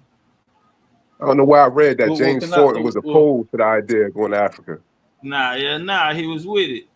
Hey, let me say this though. Can I say? Can I finish? All right, we're gonna let you. I'm saying. Okay. Well, no. Well, I'm saying I'm not saying that everything, because at the end of the day, the Negro and how the Negro's mindset and how his culture was built is what it was. I'm not saying that everything about how they thought was right, but it's what our foreparents is what they established, and it's what we inherited now, the evolved thinking of what they started. And I'm saying, like, when people talk about a Cherokee or these other group of people, it's kind of like when you pissing on somebody that, like, we might not have to agree with our foreparents did, but that's what it was. Like, that's what they dealt with, and that's what. Wait, who for? Are you related? Are you blood related to any of those guys? No, I'm saying I might not be blood related, but I'm saying okay. So them not your ancestors. So how do you know that did your ancestors? All right, did your ancestors fight in the Revolutionary War? No, I don't know that. I can't. Okay, so how can you see? That's what I'm saying, fam. That's why I'm saying these other movements they're a band-aid over open wound. It's no solution. So you not even finding yourself in the story to even know if these people were enemy against you or if your family was even aligned with what they was bringing forward. You were taught through doctrine, indoctrination, to worship your colonizer, or your family fought on side of them, or you blood related to them. See, my game is we got to stop taking other people credit because they do have descendants today who can say the things that you're saying, and it'll be more respected. But if you don't come from that lineage and you don't know where you are in the story at that time, where they were passing these laws or they were doing their thing, then how do you know if it did not affect your family at that time or if it helped them? So I think you need to find. Well, I'm saying, where do we get our cultural vehicle then? I mean, at the end of the day, from home. Moses. You get it from home. I'm saying Moses. No, I understand, sir, but I'm saying that at the end of the day, them was the people that had the clout. So if grandma knew was sitting up in the AME, I understand that. I mean, I understand what you're saying. I understand. We're talking about the 13 colonies. Let's just clear this up. When you're talking about that, you're only talking about the 13 colonies. That's the U.S. Before U.S. expansion, 1812, 1815. Before that, you're only talking about the colony. 13 colonies. So us niggas in the South, we ain't even got nothing to do with it. We know that story ain't got nothing to do with us because that only affected those in that area. They operated out of Pennsylvania, Delaware, Jersey, Boston. That type of shit affected niggas in that area where you see the Prince Hall in the AME churches going up, the Methodist is going up. So that didn't even affect us down in the South. I'll just say that. But I will end on this as I pass the mic to Ump. I think you need to find yourself in the story first before you can grant these niggas as champions or heroes because they might was going against your family at that time. All right, turn up. Appreciate your drop though, Al. Don't go nowhere. This conversation proves, right? When me and you first met, and some of the stuff that you was telling me, I didn't know what the hell you was talking about. Remember, I was like, man, we was going back. I was like, man, that shit ain't true, man. That's crazy. I said, you got to prove that. We went back and forth on task things for like 2 hours, right? Right. This is the thing. Our grandmothers, I know our grandmother said, yeah, what I heard was Cherokee and Muskogee, right? I heard that, but I couldn't prove it. But this conversation that we have right now proves that 90% of us grew up in Pan-Africans. That's just what it was, especially if you're from the East Coast corridor in the Midwest, Black Chicago, Philadelphia, Baltimore, Washington, D.C. You was most likely Pan-African, whether you was a Muslim or Hebrew Israelite in the church. Everything was about Africa. So when you come with this teaching, it's like foreign. It's something new that we ain't never heard. So Tariq Nasheed, he was a Pan-African too. All those movies he made was based off of Pan-Africanism. He switched it up over time.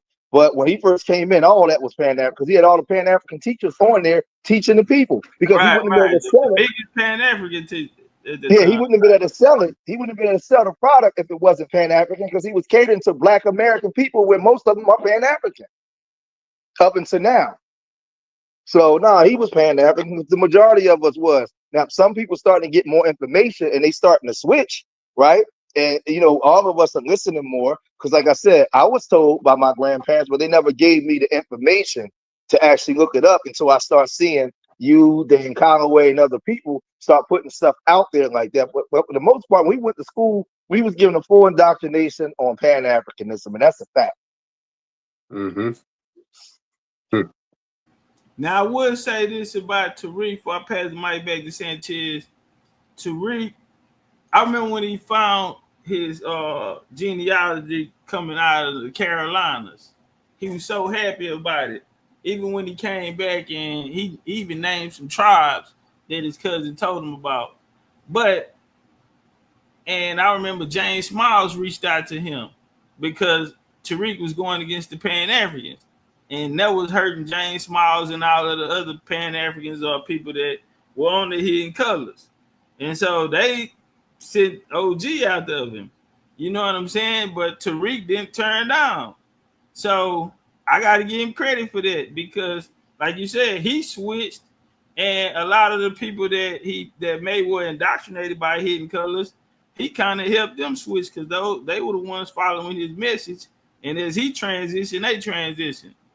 So, but some of them still had that Pan-African in their heart because they don't Tops, know real the quick. history of America. Tops, real quick, because I like to be honest and keep it real. Now I know over here, because I'm reading the chat a little bit, but I know over here, I know the narrative that's pushed, and people, you know, they on that, and I respect it.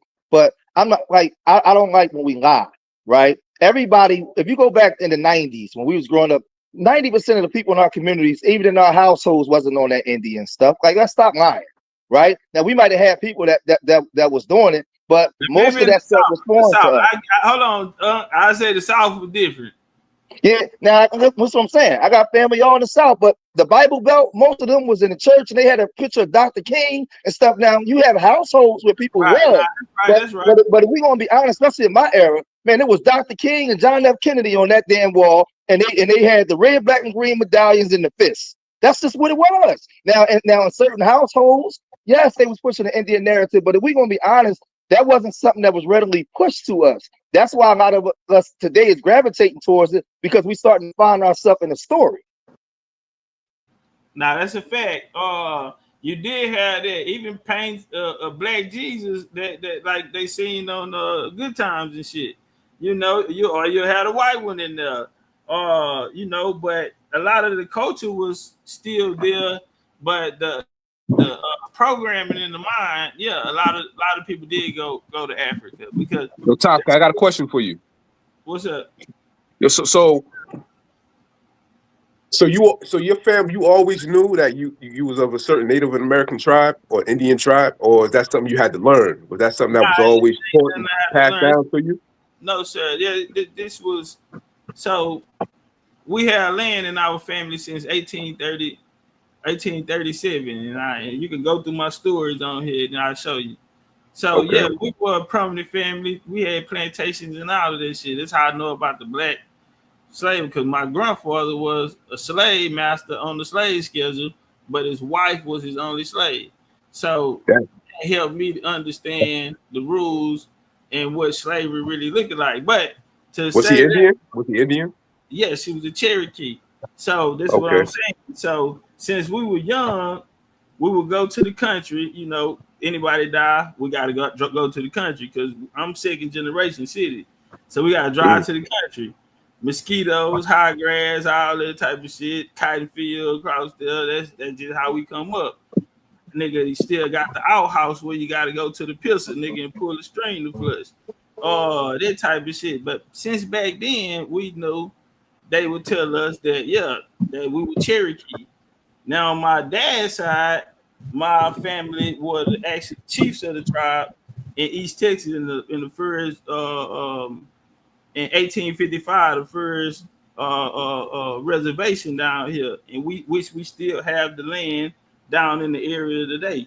So, and you can go on the website and pull that information up. But I did know since a child. Was I raised in that? No, I was raised in nigger culture. I was raised in gang banging culture. You know what I'm saying? But you know, when I did start coming on the mic talking about my family, I was talking about the Indian things about them, the things that they taught. Yeah. So your family who identify with your back. Say it again. Because you say you came up in the nigger culture, but outside of that, I mean, just on like I grew up in the nigger culture. Yeah. Aside from the nigger culture, being all so-called black people. Hey, your mic, Al. Say it again. You hear me now? You hear me now? Yes, sir. So I'm saying, because not everybody who's the nigger culture, all nigger shit. Like, not black involved in the culture. Even yeah, though, hey, like, you might have to come out and come back in. Your shit too choppy. All right, Sanchez, all right. you got it. I'm putting back. Appreciate that. A couple of things that I want to touch on is that is something that separates the South from the North. When you get to the South, a lot of people are growing up being taught in a lot of Southern households that you are Cherokee Indian, this kind of Indian, that kind of Indian. And I do remember there was a time in Black culture where there was a whole movement of joking on Black people that said they was Indians. And I think that that's a lost part of our history. We think the Indians are another group or something. But now, what I do, my theory is this. See, because Black people in the South don't have a history of coming from no boats off from Africa. That's just facts. So we never really told that story. That was, to my understanding, when a lot of Black guys migrated up north and started to go to school. Big Mama told them, listen, when y'all go up north and get educated, come back down here and bring the knowledge to your other brothers. But they was coming back with the Pan-African, because what they was teaching in those schools up north and in the white man's institutions is that all life come from Africa. But this is based on Darwinism. I ain't gonna get into all the whole Darwin part of it and how it's scientific racism. But when those educated Negroes came back down south, they started arguing with Big Mama, telling them Big Mama what the white man told them in that school. Listen, Big Mama, you wrong. We from Africa, right? This is just a theory because I'm trying to see when it became a standoff like between, because it is a lot of people up north that's Pan-African. And that's when, you know, and it started up north, but if all of us are from Africa, it will start everywhere Black people at. Everybody will be saying, well, yeah, I'm from Africa, you know, boom, boom, boom. That's something I wanted to talk about, man. If anyone wanted to deal with me on that. Well, can you and Topcatz educate me on this thing from the South perspective, right? How do, when we talk about Richard Allen and all the stuff that they did back then that start going through the minds of our people in the Bible Belt, how was this church and Jesus Christ and the Bible merged with the Native American teachings? Because we all, like all of us on here had grandmoms and grandparents that told us that we came from Chickasaw, Muskogee. All of us did. But the issue is the church. How did the church mesh with those teachings like that? And not have a Pan-African way of thinking. That's what I'm saying. Turn up. I get it behind. No, I'm gonna just be a one-liner. It ain't a conflict between, you know, Indian origins or Pan-African origins as it comes to the Bible when you identify as a Gentile in the book. I think because when we look at Big Mama was devoted to Jesus for the most part, and we understand the kind of teaching where that come from. So that's what I guess what I'm asking, like from, because I know the Bible Belt is different than up north. Like all of us up north, families is from the South, and the Bible Belt is a different type of spiritual system and belief. So, and that's what I guess that's what I'm asking, like how did that merge? Because there's a conflict there. Yeah, so not really a conflict. Point the conflict out there. In the beginning, the whole situation was based around religion because you got Spanish Florida, so you're gonna have your Catholics, and then you're gonna have your Protestants. So the Puritans, the Pilgrims, and all of them that's landing, these are religious sectors. Places were divided by religion. Bible Belt, we go down to South Carolina, Charleston, 1670. You get King Charles, that's named after King Charles. You speaking about the Bible Belt, one of the most religious places, but what a lot of people don't know is that a lot of Sephardic Jews went there. You have Bet Kadal Elohim down in South Carolina. The largest Jewish bank was ran out of South Carolina at that time, but they look like us, these Sephardians. Then if you go up where the Puritans land, or what they call the Pilgrims and all of this type of it, you know, you got the Catholics in Massachusetts and all of this here. Got the Catholics down in Florida, Texas areas and different things like this. So religion had already been there. The what they call the fusion of the religions down in the South is going to take place after the Civil War. That's when they're going to bring in the Northerners. That's when they control it. will use the Sea Island, Port Royal experiment, because that was where they set their blueprint on how we were doing. The praying houses, they turned the way that they didn't let them lose everything. They let them use what they had.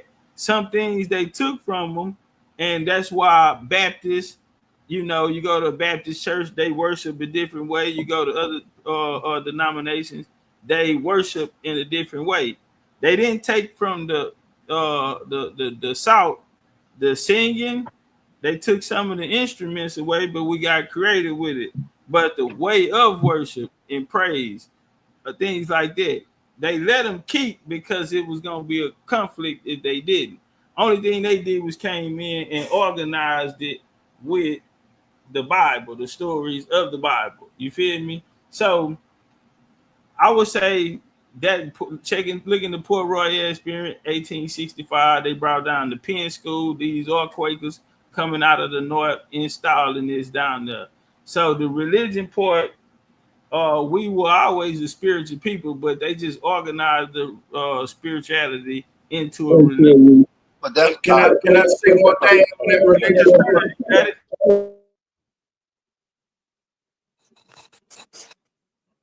It's on you, Sanchez. I'm gonna be real quick on that religious part because you cooking, man. Like when the Pilgrim or the Quaker, when the invader came over here, check this out.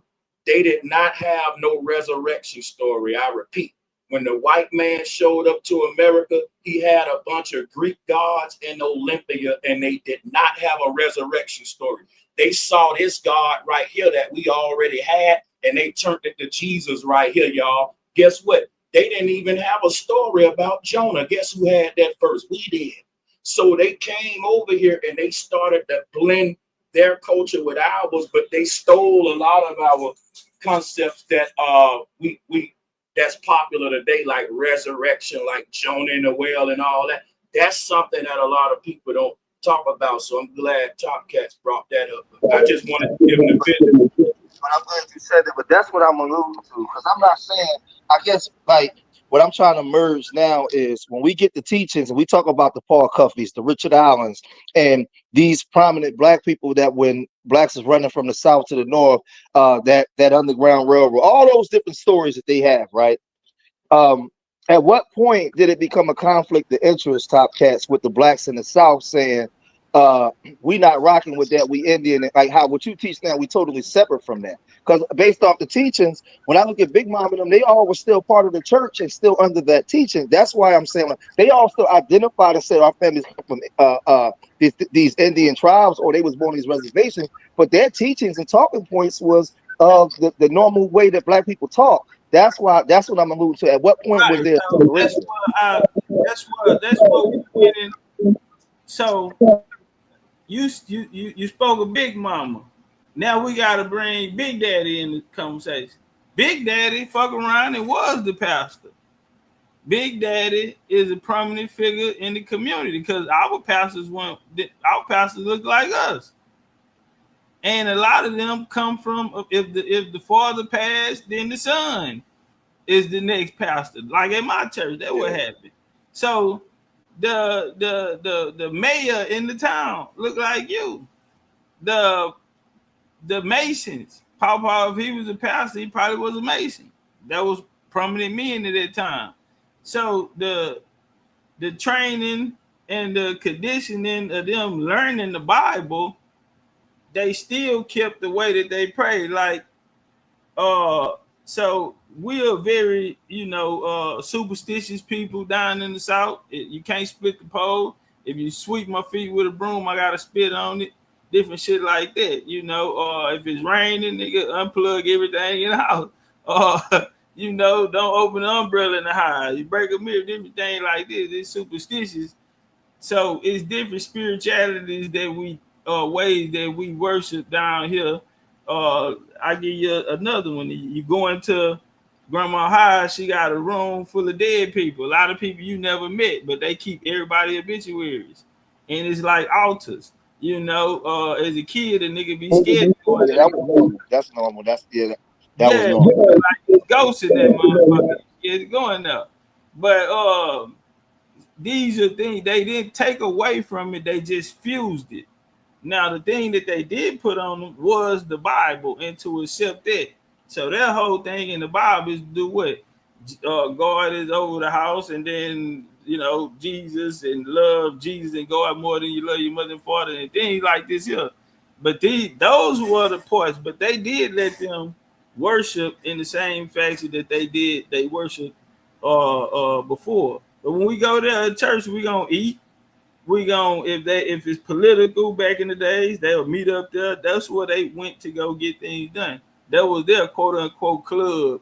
That was their community, their council meetings and things of this nature, because they were the prominent people there.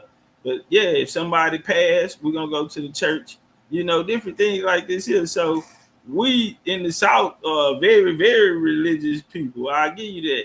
But we're very spiritual people. That's what they not missing, because we still, before I dropped the mic, my cousin passed. So we buried him in Indian cowboy culture. His boots, you got the pillow with his boots, his cowboy hat on the top of that. Now, if you go to the military, when a soldier passed, what they gonna have? They gonna have his boots and his helmet. You feel me? It's the same culture. So it's just a fusion. A lot of the things we still did do, but the Bible is what they had to learn, and that's what the fusion was, feeling like what we basing it off the Bible more than what we did, you know what I'm saying, in our culture, our everyday life. But it was just a fusion. Only thing they did give us was the Bible. I would agree with that, because at my age, I remember family members in the South, like when you got in trouble or something, if you lived up north, you got in trouble, your grandmama, mom said, I'm gonna send your ass down south with your uncles, because they was gonna give you some straighten out. You had to go down south, you had to go to church, you had to work outside, you had to go outside. You know what I mean? At my age, back in the day, if you got threatened with going down south, you were scared, because living up up north in the city life, it was different. But going down there, they're gonna get you right. Or Big Mama was I'm turn the boy to a man. Mm-hmm. Yeah, get up, make it big. Goddamn right. Get out there, Well, I would say, you went all the way up there with them city slickers. You didn't turn into a hoodlum. Don't know your hair from a hat rack. All them old school down south sayings and shit like that. So yeah, no. Sanchez said them down south saying.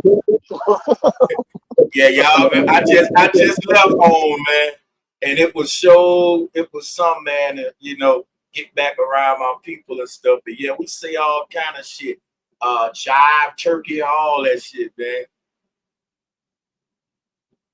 Sanchez going back home, and just looking at Alabama for what it's for, man. A lot of the people down there, like George was speaking about, when it turned into the cotton boom. George, you remember that after the Battle of Fort Jackson? The king of cotton. That's when cotton became king down there. Alabama and Mississippi. Yeah, Mississippi and Alabama. And you say that they ended up enslaving all the people that was down there, because they already knew how to work the land. Yeah, they didn't. You wouldn't bring in no. You wouldn't. I mean, unless they had a story where they brought some Ethiopians in, but that's not the story. You're not going to just bring in some foreign people to go down there and work on land that they don't work. If you was a person that came from the rice coast, why would you bring people to come do cotton? That don't make any sense. You just get the people that's already. You get the people. I mean, it gets the basic common sense. You get the people that's already there. George just debunked the transatlantic slave trade. Yeah, but I'm saying, because like we got Egyptian cotton, right? And unless you tell me you brought 2 million Egyptians over to come do the cotton, well, that's not in the story. So you didn't go to Gambia and get to the rice coast and bring people that do rice. That story is in South Carolina, not in Mississippi. So I'm just saying, I mean, you just look at the way that they wrote the story. That's not part of the story. So you would have to get the people that's there. And I don't think that people understand cotton and how vicious picking cotton was, with the thorns and all that kind of stuff on it, what it does to your hands and all that kind of stuff. So you can't just go just get anybody and just throw them out there and say, pick this cotton. Yeah. Right. So, and the same thing with the corn, sweet potatoes, turkey hunting, and so much stuff that they wouldn't have known. Yeah, if you just pick some folks from West Africa and bring them to America, ain't no way they gonna be. They saying that the slaves that was brought over here was actually picking the cotton, working the land, doing all that. Soon as they got off the boat. So it's like, man, these slaves had to know a lot about American soil and the environment and all that, just coming from Africa.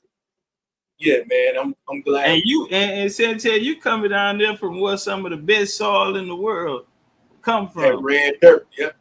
So yeah, going home and like just understanding what you understand about America, and like you just put up Quetzalcoatl and the cross on his back, and knowing these things, do it make you look at it different? Just because you go through, you see all the woods, you see the nature, you see all of this, the family cemeteries, the families that you grew up with, the people in the town, everybody know everybody, how it is in the country. So it's like, did you ever get a feeling of like, man, this shit is beautiful, what else to you?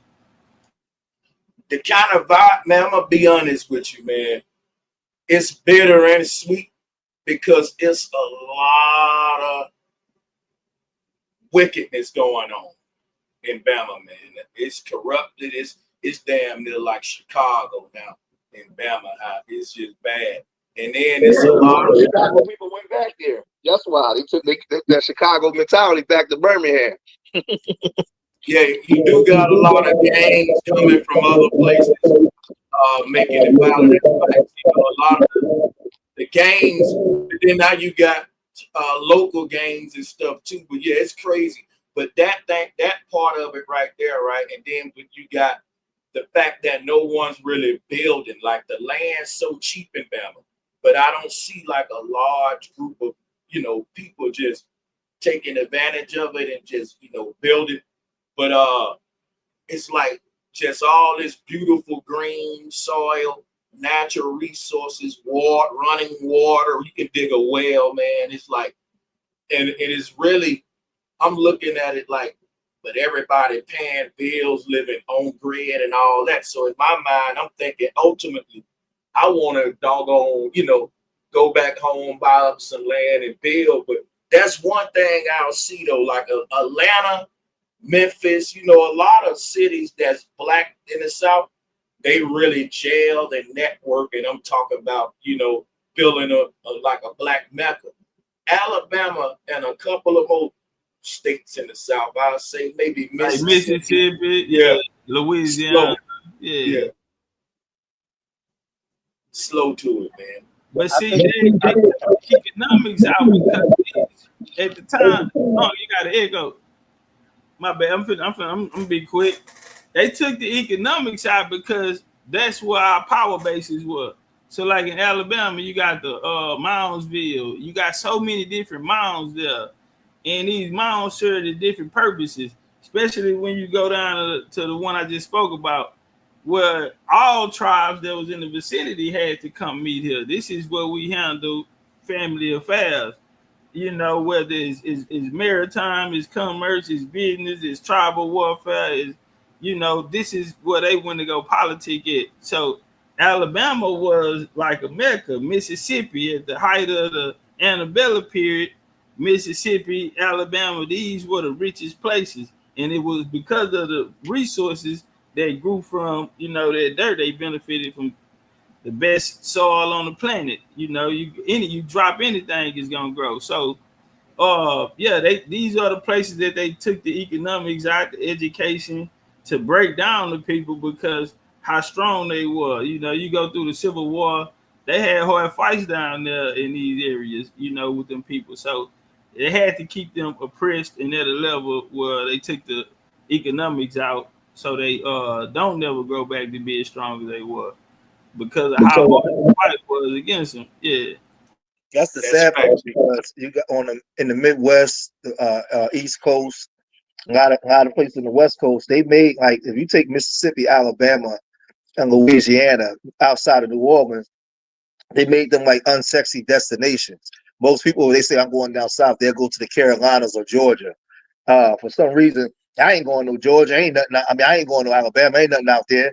Like, it's just and the funny thing is, how you said how beautiful the nature is, and all that land is cheap. But for some reason, they got our people not wanting to go there. We'll go to Georgia. We'll go to the South Carolina. But I'm like, yo, I've been saying this for years. The state of Mississippi got 5 million people in the whole state, but it's the size and just as big as Pennsylvania. Pennsylvania got 13 million. Like, you literally can, Louisiana, Mississippi, and Alabama, you can damn near get more than half our people in it, in 3 of those states.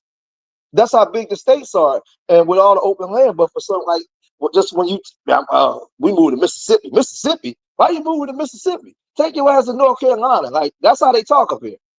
It's just like weird stuff. It's like when it comes to like those states, don't nobody want to. And I think a lot of it might have been because the slave stories and the racist whites and all that kind of stuff. But it has like a negative connotation connected to it, and it shouldn't. But because those states got the least amount of people, and it's wide open down there with cheap land. Hey, look how beautiful Alabama is. This the shit they don't talk about. These was our sanctuaries and shit. Facts. You go through here, you see, look at this shit, beautiful, like Niagara Falls and shit, man. Short Creek Falls. That was our Niagara Falls. You know, and a lot of these places were flooded out as well. They flooded a lot of these places out because these are places we congregated at. But you can go on and on through these, and you had, man, this shit was a utopia. These are facts. Yeah, and they took the economics out because this where the strongholds were, and these are ancient people coming out of Alabama. Yeah, they got, like, they got, for you in Alabama, all the way to this day, they talk about the sundown towns. Like, they make people not wanting to go there. Like, everybody go right now. The big movement is everybody's leaving Atlanta. They're not going to Louisiana, Mississippi, or Alabama. They're going to Texas. Everybody's going they're going to Dallas, Houston, Austin. They're going into North Carolina, Charlotte. They're not going to those because those slave stories and those narratives is still strong. And like, people don't want to be like people. A lot of people outside of Mississippi are scared to death to go to Mississippi. And it's crazy because, like I said, you probably can build a whole fortress down there for nothing. You see them going down and buying up all that land. They just had Elon Musk just bought up a lot of land in Alabama for $10. He doing it in Memphis and stuff, and he trying to build AI data centers in these areas, and it's gonna mess all that land up. But that's why they don't want us to go there. Like, they would rather us go to Georgia. That's what it's a lot of black people they don't want us in Alabama. Like, with the house that you can put maybe in Charlotte, North Carolina, because it's turning from the country to more city life, right? The population is damn near at 1 million. It's like the house you can buy in Charlotte, North Carolina. If you bought a $500,000 house in Charlotte, imagine what that $500,000 house would be outside of maybe 30 miles outside of Mobile. In Texas. In Texas, you get a lot of house for a little money. Yeah. Now everybody coming. They done raise the prices now. Now, if you would have paid 5, maybe 6, 10 years ago, man, dirt cheap. They got land 50 acres for 100,000. Things like this here. But now people like Drake came down here, bought damn near whole town. Drake got down his own town, but Elon, when he moved down there, a lot of them people getting sick. A lot of them people are getting sick down there because of, he got the little space station down there. He moving Sanchez. I want to ask you about that. $10 for, I got to pull up how many acres there was. What's going on? $10. He got like 50 acres, maybe more, maybe 100. Yeah, they said by 2035, between 2035 and 2040, Houston's going to surpass Chicago. It's going to be rivaling Los Angeles for population by between 2035 of Houston. That whole Houston, San Antonio, because it's so many people coming like so fast, like into Texas. So, and Houston grew because I remember at one point my city was bigger than Houston. Houston passed 2 million people and still growing. So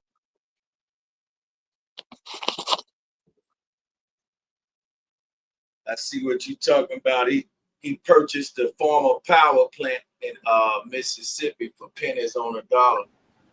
He finna be turning all this stuff into these big ass data centers, man. And he built one of them in Memphis, and his people down there said that ever since he built it, they've been getting sick and having breathing issues and stuff.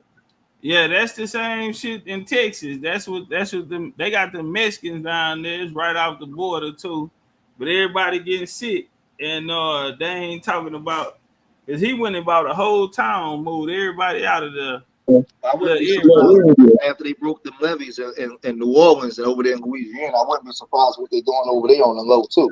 They did that for a reason. They wanted to clear that land out for a reason. Yeah, you know what they did that? Well, that too. And in Mississippi, we gotta go back to the BP oil spill in the Gulf. Back then, they were trying to buy at everybody, and a lot of them people make their living off of fishing, crabbing, the shrimp, and all of that. You know, the Gulf even be sending shit way up north. They buy seafood from the Gulf too. So they did a BP oil spill. And now it made everybody have to leave. Now we don't even have to pay you for the land. You have to leave because we got to evacuate you. You know what I'm saying? We got to evacuate y'all out of here. So they did that to all the niggas in the that were living off the Gulf Coast right there. Yeah, they've been doing that for a while, but all you got to do is see what pop out because they didn't get sued for anything. They couldn't get sued.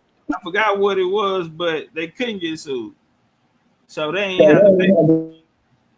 But that's why I was looking like with Houston when they were saying by 2035 to 2040, it's going to have like the population is going to see 3 million people, right? It's probably already is because they don't count everybody on the census, but it's going to see. But I was looking at where are they moving from? If they're moving to Houston, where are they coming from, right in the South? And then I want to know what lands are they abandoning and who's buying it up? Because you just gotta follow the money trail. Like well, everybody, you got Houston is way more diverse than a lot of people think. It's so many different languages. You got Chinatown, you got baby Nigeria. They call Houston baby Nigeria because a lot of wealthy Nigerians live here out on the southwest side, right on the outskirts. Houston is bigger than what it really is, but you have places like Sugar Land and A-Leaf, other parts that's on the outside of it, but really is Houston. So Houston really bigger than what they giving it. But yeah, so you got so many different cultures here. A lot of the people that they was moving in, you know, Houston was like one of them sanctuary cities. When they were dropping out them immigrants and shit, they was getting them to Houston, and then the governor had to bus them to Washington. You know what I'm saying? So Houston is getting hit hard right now with ICE because a lot of them populations, them illegal aliens was being moved over. Houston was one of the places. So they kept that under wraps through the mills. That was when they put the whole black mills. You had Bottoms down in Atlanta. You had Lightfoot in Chicago. You had Turner down here in Houston. All of these people were working, you know what I'm saying, side by side with that administration that had that agenda. And so that's how Houston ended up one of those sanctuary cities. Hey, you know what I like about the South, especially like the Texas, like freaking like even Jacksonville, right?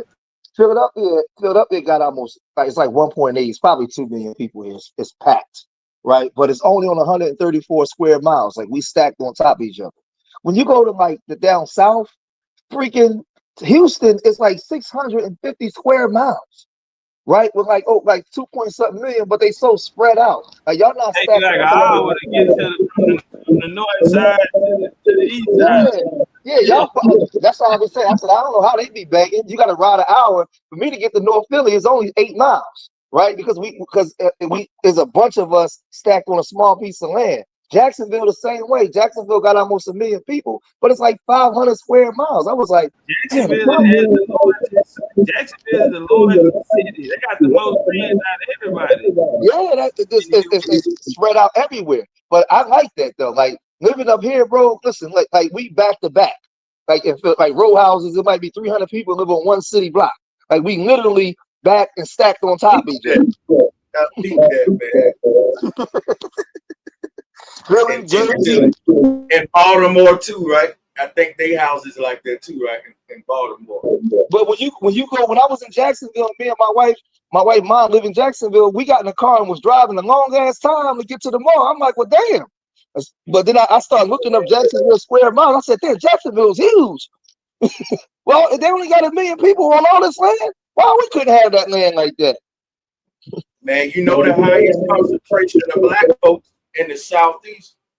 So you're gonna see a lot of cities like that that's just got huge ass black populations. I remember I took some folks from Vegas. I took my folks from Vegas out to them. It was like, man, it's so many black people. The mailman is black. The doctor is black. Like, yeah, it's black cities out here, man. Like, I think. Oh, you say in Georgia? Because I know in Georgia they got all those black cities like from Savannah on down. It's just a whole bunch of cities that's like 50 to 60% black. But me and my wife, I was looking to, because we were looking to move out of here, but I don't want to live around white folks. I grew up in a predominantly black Philadelphia. It's black people everywhere. I don't want to get the culture shock of leaving here and then going somewhere where there's a bunch. I'm not used to living around white folks. So I was like, well, I was looking at Georgia. I was like, you got all these places with black people. Let's like move in between there somewhere. Savannah, Macon, somewhere where you got a bunch of, but I just want to live around decent black people. You want to go back home? You sound like you want to go back home. Yeah, I want to go around some decent black folks. I don't want to live around no white people at all. People them from Georgia, Alabama, huh? Yeah, but I want to live around. Go back home, man. But if I'm in Philly, I want to make sure I can go outside and I don't hear no gunshots at night, because I don't want to leave Philly with these Negroes and go somewhere else in the South and I'm experiencing the same thing. I just want to live around some decent black people. I'm from Texas. You have to have a gun here. Anybody can have a gun here. This an open carry. You can walk around with that bitch long as it's hosted. But it can be visible. Yeah, you can walk around. They encourage you to have a gun down here. Everybody got guns down here. Open carry, you don't need a license. You can blow a nigga ass to smithereens. This the wild, wild west still. Yeah. And you get land, acres of land ain't shit. I know you don't want to come to Texas. I think Georgia, Alabama will fit you though. Cause that's where your people them come from. So put the link in the thing so I can get it on my computer off this phone so the echo can stop. But man, that video you was playing of Umar, that shit right there, crazy, bro. Like he got it all twisted with this FBA thing. Like it's more Africans that's saying we not African. You know what I'm saying? Especially in 2025. You know what? Since we're on that topic, you heard about the UA, the African Union, saying that they want to tap in to the $1 trillion spending fee of African American, Black Americans, and they want reparation. 2025 is the year of reparations for them. Let me get y'all thoughts on that. This just came out. Okay. Yeah, I heard that, folks. But they've been tapping into our stuff. That's why you got Little Africa here in Philadelphia. You got them built these cities and they towns down there in Houston. But just think about it, right? And this ain't no shade to Africans because I don't dislike Africans. I just love my people more, right? They came here when the coast was clear. They come here, they got a smooth selling. Like they ain't got the story of 3 little girls being bombed in the church. Now they come here and just hit the ground running because of what we've been through. So they've been tapped into our market. They don't get back to the market. They come here to make money. They don't give a damn about us, and it's just the truth. It ain't the hate. Telling the truth ain't hate. So they came here. They peeked their head through the door when the coast was clear and said, "Damn, them niggas got everything cool. All right, we can go through now." Now they come through, and what Big Mama do? Because Big Mama love everybody. She opened the door and said, "Oh, here come my babies. Let them through." And so now they talking about they want to tap into our market reparations. That's because we left the door open. I don't think we left the door open. These people that we were taught to, honor as heroes, were part of these organizations, and which are allied with those, those other people. So I think that's what happened. And that black paradigm is what tied it together. And so it's hard for a nigga to delineate black when you got to go to the originators and what the whole mission statement for black was used to brought out to serve.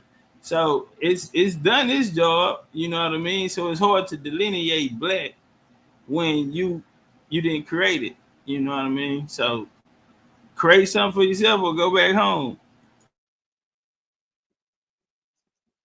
You saying, do you think that the word black is a huge blow for the FBA movement when it comes to that?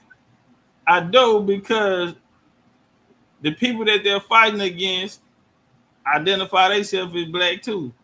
Yeah. So I'm in Jamaica. Weed man bring my weed on the bike. I leave out the gate of the resort to go get it. I come back up. Dude pull up on the golf court. He blowing the horn. He say, "Nigga, open the gate." I looked over like, what the fuck? But that's how they talk out there too. He said, "Nigga, open the gate." Fuck me up. So when I was living in Dubai and I'm around these Africans, I remember I cursed out in public. And then this African girl turned around and said, "Hey, you can't talk like that. Only around black people." I'm like, what the fuck? So, okay, I'm sorry. Nah, you can only around black people. Wow. Yeah, so that black is they're not the only ones black in today. They tapped into the culture, the propaganda. Like I said, I'm in Dubai. They got a top 21, top 22, 5 o'clock jam, but 18, 17, 18 of the songs are songs that's playing over here. Yeah. You hear me? They listening to the shit we listening to over here. Our people making the music we making over here. They commercialized this black culture. There you go. I think if we narrow it down, you said something, Topcatz, an hour ago when you said they should take the black out and just be foundational Americans, because even when you look at the Civil Rights Acts, it doesn't. That's true right there. Yeah, it doesn't say on that docket. Specifically for Negro Americans or whatever they was calling us back then. It's not specific for us. It's for people of color. It was for all people. So that document wasn't for our grandmas. We got duped, right? It didn't say it didn't. Let's just say they was calling themselves whatever they was calling themselves. It didn't say, well, this is for them, right? We knew who was getting their ass whipped and all that kind of stuff and all. We knew that, right? But when you look at the doc, it's not set up that was just specifically for us. So the thing is, anybody can come here identify as African American, anybody can identify as black. Had they just said foundational Americans, now that'd have been something that was separated. So I get what you're saying. That. Yeah, it's something that can totally separate you. They can't use people of color, they can't use black, they can't use like none of those wordings that they want to use to make you believe you're getting something, but now they done flipped it, dipped it, and changed the script on it. You eliminated I associate everything to boxing. So it's just like taking away a nigga's strong hand, moving to his size, take away his strength. If you sidestep off that, all you gotta do is drop the black. You still foundational America. It's still saying the same thing. Right. But you took away. You feel me? Yeah, you took the black part, and now so many black people. It's different black people. It's different types of black people. Different types. So, Foundation America. That's the best way to delineate. If you're gonna delineate, because that's the defense.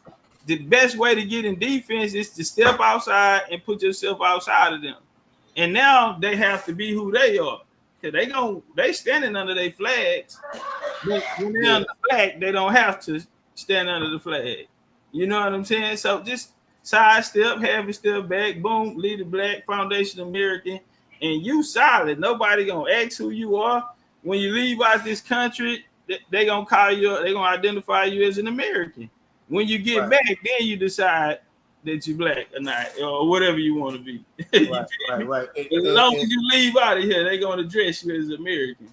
Right. Well, I like that. I like that too, because even if you didn't claim Indian or if you was so-called black person in America and your lineage been here forever. Well, let's just say you go with the term that they brought you here on slave ships, right? But your family been here for over 400 years. You're still an American. You got your ethnogenesis is here. It's not there on that continent. It's here. So you still would be a foundational American because you was here from the foundation of when America was created, whatever they called America. So you still would be an American. You wouldn't be African. What's your thoughts on that, Sanchez?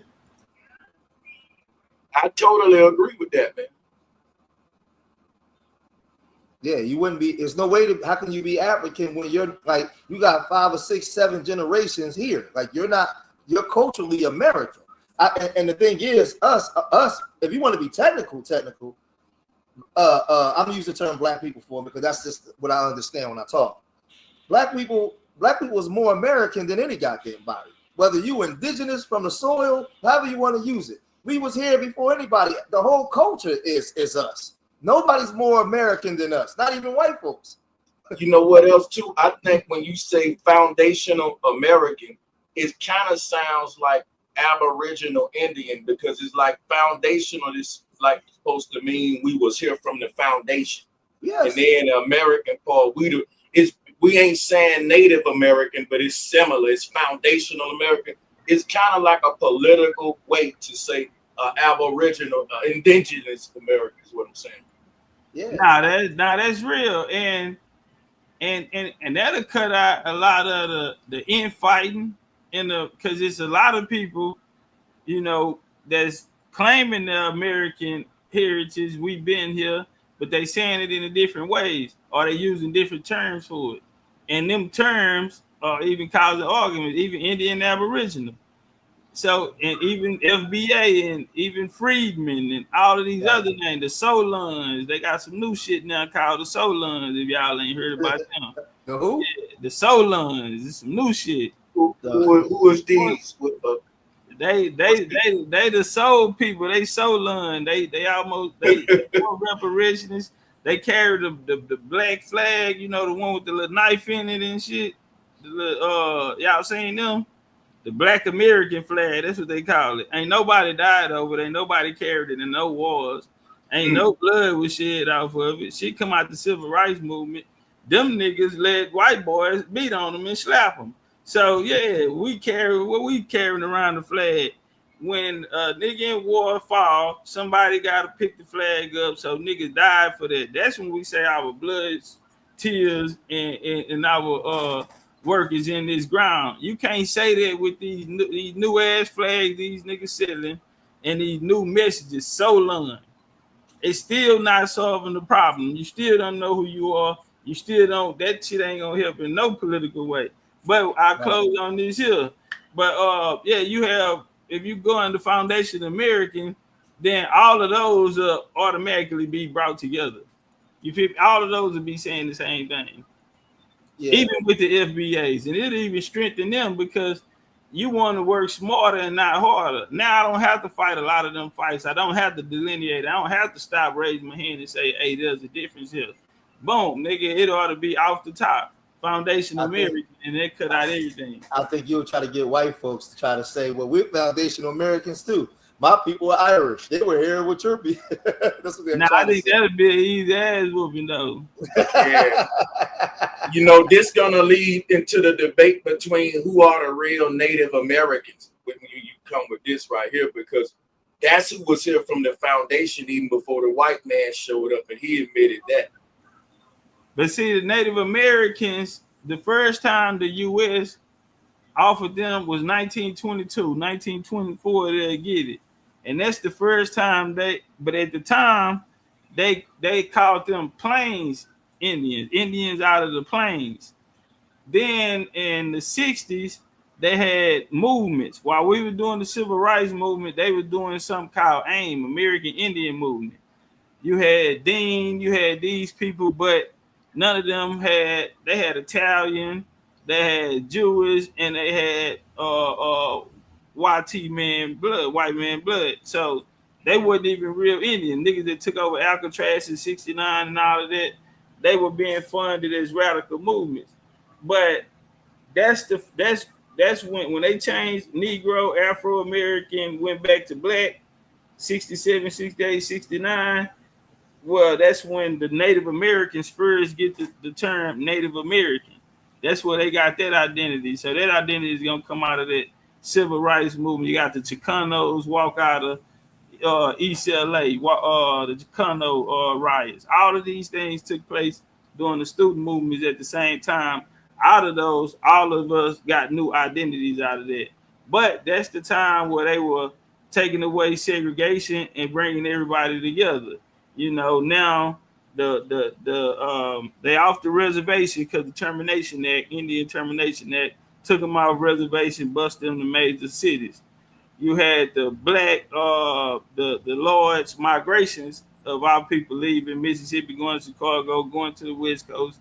You had those. Then you had something called white flight, where these white people were moving out of these different places and leaving out of areas where predominantly were black. So, and going to what we call suburban areas today. So you had white flight, all these things take place, all these migrations at the same time. And so the Native Americans, they really don't get a foot. Like I was gonna play a video, the First Nations in Canada, they up there saying that they signed the bad treaty, the Ottawa signed the bad treaty, and under that treaty they were supposed to be promising things, but somebody ain't read through the clause right, and they can't get what they, you know what I'm saying, they thought they were gonna get. So now nigga done cut the budget and they on their own, and we have to see them be successful on their own.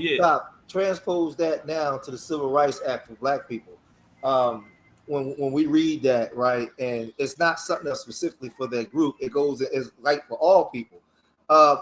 Explain like from an Indian perspective, right? Because that would be still our people, even though they're not calling themselves Indian.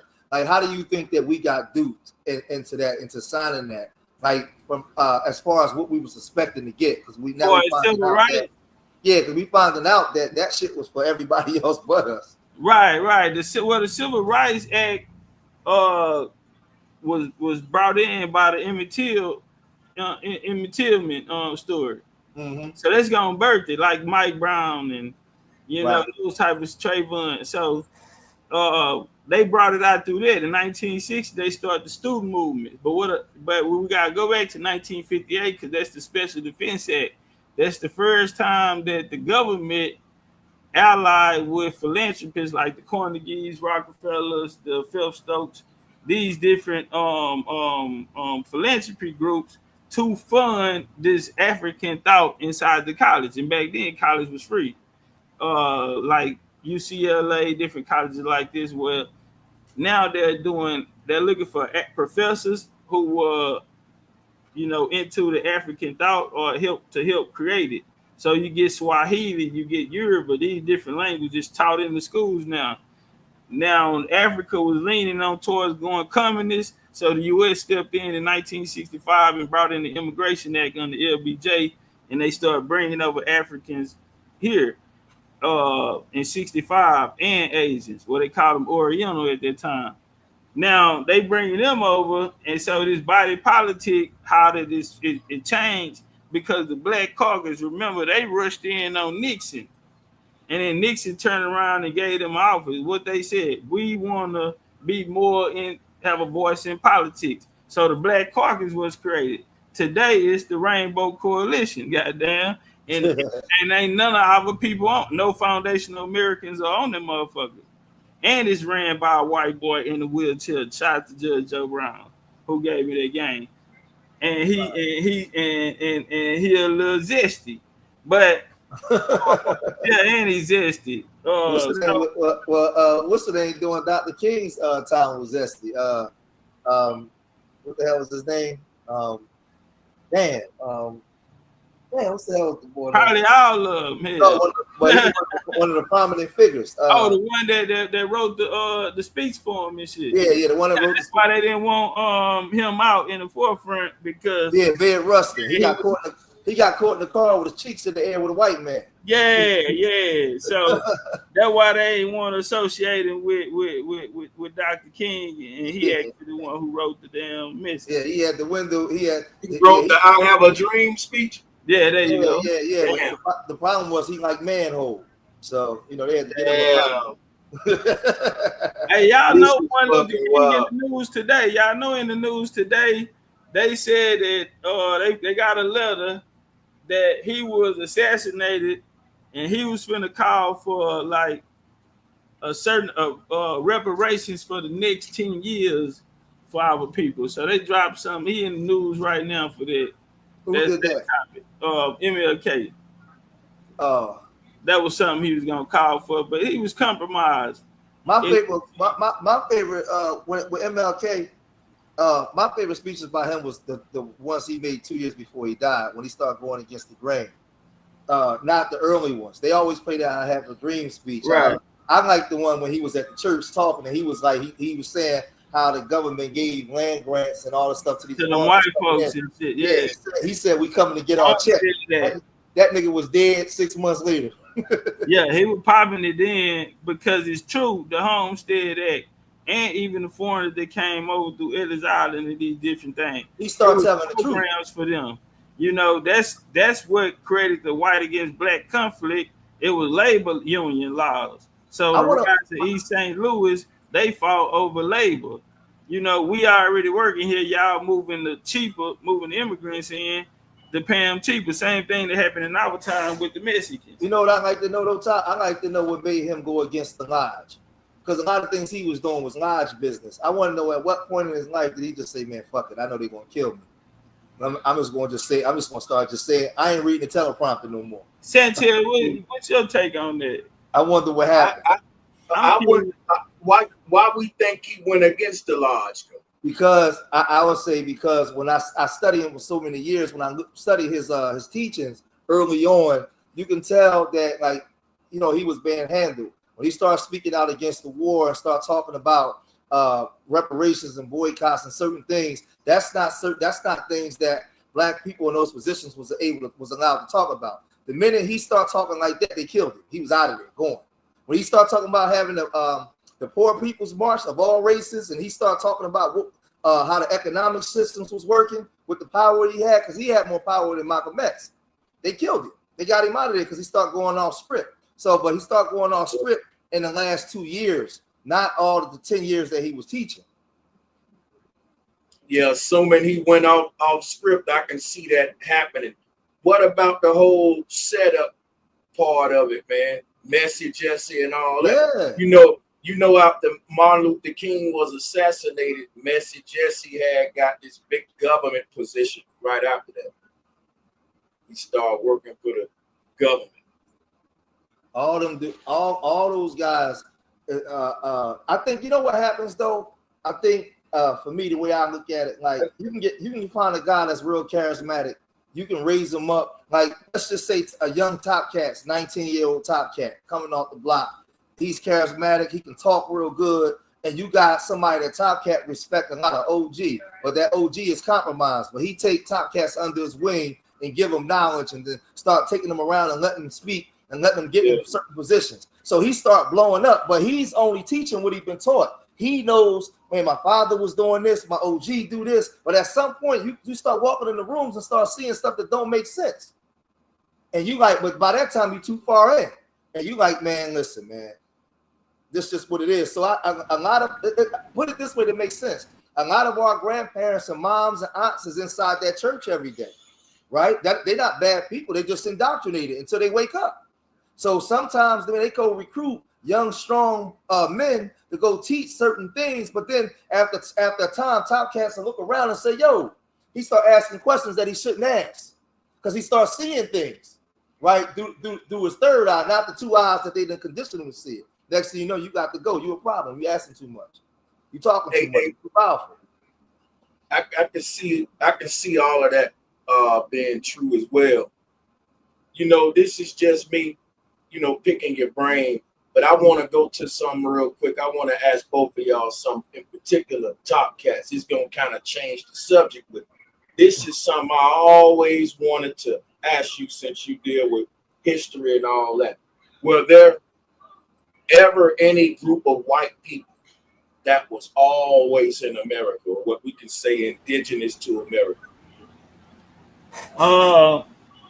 From my research, I haven't found it.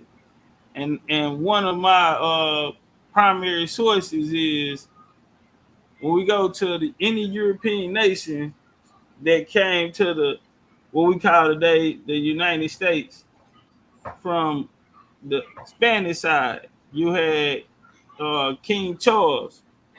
You had he's in the Inca. He's on the Inca list. You have King Philip, you know, who the Philippines and who owned all of that land. When we go into even people like the real Christopher Columbus, who was a Sephardic Jew whose name was Salvador Ferdinand Zarco. His mama is Isabel Zarco. His dad is First and Second Duke of Beja, Ferdinand First and Second Duke of Beja, brother to the King of Portugal, Alfonso. When we look at the that's the Portuguese side. When we look at the English, you have King James of the Bible, whose son was King Charles I, killed by my grandpa Oliver Cromwell during the English Civil Wars. His son Charleston, South Carolina, named after King Charles II, the Black Boy King. They have statues of these people, melanated people. His brother James Duke of York. You have who else was running at that time? Portuguese, Spain. All of these European nations were melanated people. Then this is who gonna sign the charter, so everyone's under the crown until they created the newly United States. The Northern and Indian tribes created the United States. Then you come down to 1777, Benjamin Franklin write in The Increase of Mankind about immigration and population control over into the colonies. He writes that the Italians, the Swedes, the Germans, the Spaniards, the Scots, the Irish are all swarthy, all dark complected. Even when we go into the militia roles, Virginia, colonial soldiers in Virginia, and it tell the age, occupation, height, mother birthplace, and it show you the complexion, dark complexion, and it's going back to Ireland, Scotland, Wales, these different places. That information and leading up to what I know about the founding fathers of America, that they were melanated, we were lied to. Like we have George Washington family on Oprah, Thomas Jefferson family on Oprah, and they're saying they're going through a genealogy and taking you back to their great grandmother who was Jefferson's daughter and things like this. West Washington, George Washington Curtis, Robert E. Lee, these different people like this, and we see their families coming out and saying, "Hey, we melanated." I don't see YT people in place. Even Abraham Lincoln, his vice president Hannibal Hamilton, all of these people melanated coming up. J. Edgar Hoover, Joe Brown say J. Edgar Hoover was a Choctaw Indian, and he was a Negro passing as a white man. His granddaughter came out and said on a CBS special and say still today she claimed her Choctaw Indian heritage from her grandma. So it's things like this that show me that, especially when we're looking at the in the South, the politicians in the South all black. We go to Philadelphia, all black. Boston, the Bucks of America, the first militias, the Boston Tea Party, the first nigga to get killed in the Tea Party that started the revolution, Crispin Atticus. All of these people are melanated, so I'm not seeing any white people in any type of power. Even when we go through the slave records, we're seeing on the slave scales of B's by their names or I's by their name if you're coming out of Virginia. But Mississippi, Alabama, Arkansas, Texas, Louisiana, you finding all B's by the slave masters' names. So I'm not seeing any white people here in America, and I'm starting with the kings of the European nation, all the way to the planters and to the plantation owners here outside of the colonies in the South. I just left New England last weekend, went to Yale University, and everybody that's engraved in the wall, all the people, they have a section in there of all of the elite merchants that's coming out of there, and all of them were melanated. So I wouldn't say that I found any white people here in power until a certain period, which would be the late 19th century here in America. I'll wait to Sanchez finish because I want to ask a question too. Something that's going on right now. You can go ahead, George. All right. I'm looking online. I just made a video on this. I just posted it about an hour ago. They in Memphis, Atlanta, a lot of places in the South right now, and in New York, there's a lot of black people calling for a boycott of all African stores across America right now, because I guess what's been going on in those African braiding shops and some of the stores, but it's all over TikTok. I just did a video. It's actually moving numbers too right now. But did y'all hear about that? August 1st. The video. I didn't know about it. Yeah, me neither. You got the video? Can you pull it up? Yeah, all right, hold on. Yeah, man. August 1st. That's wild. Now, what I did was an African lady who said, since black Americans saying they want to boycott us, we're gonna boycott the black dollar. Yeah, I shared my screen. I shared my screen.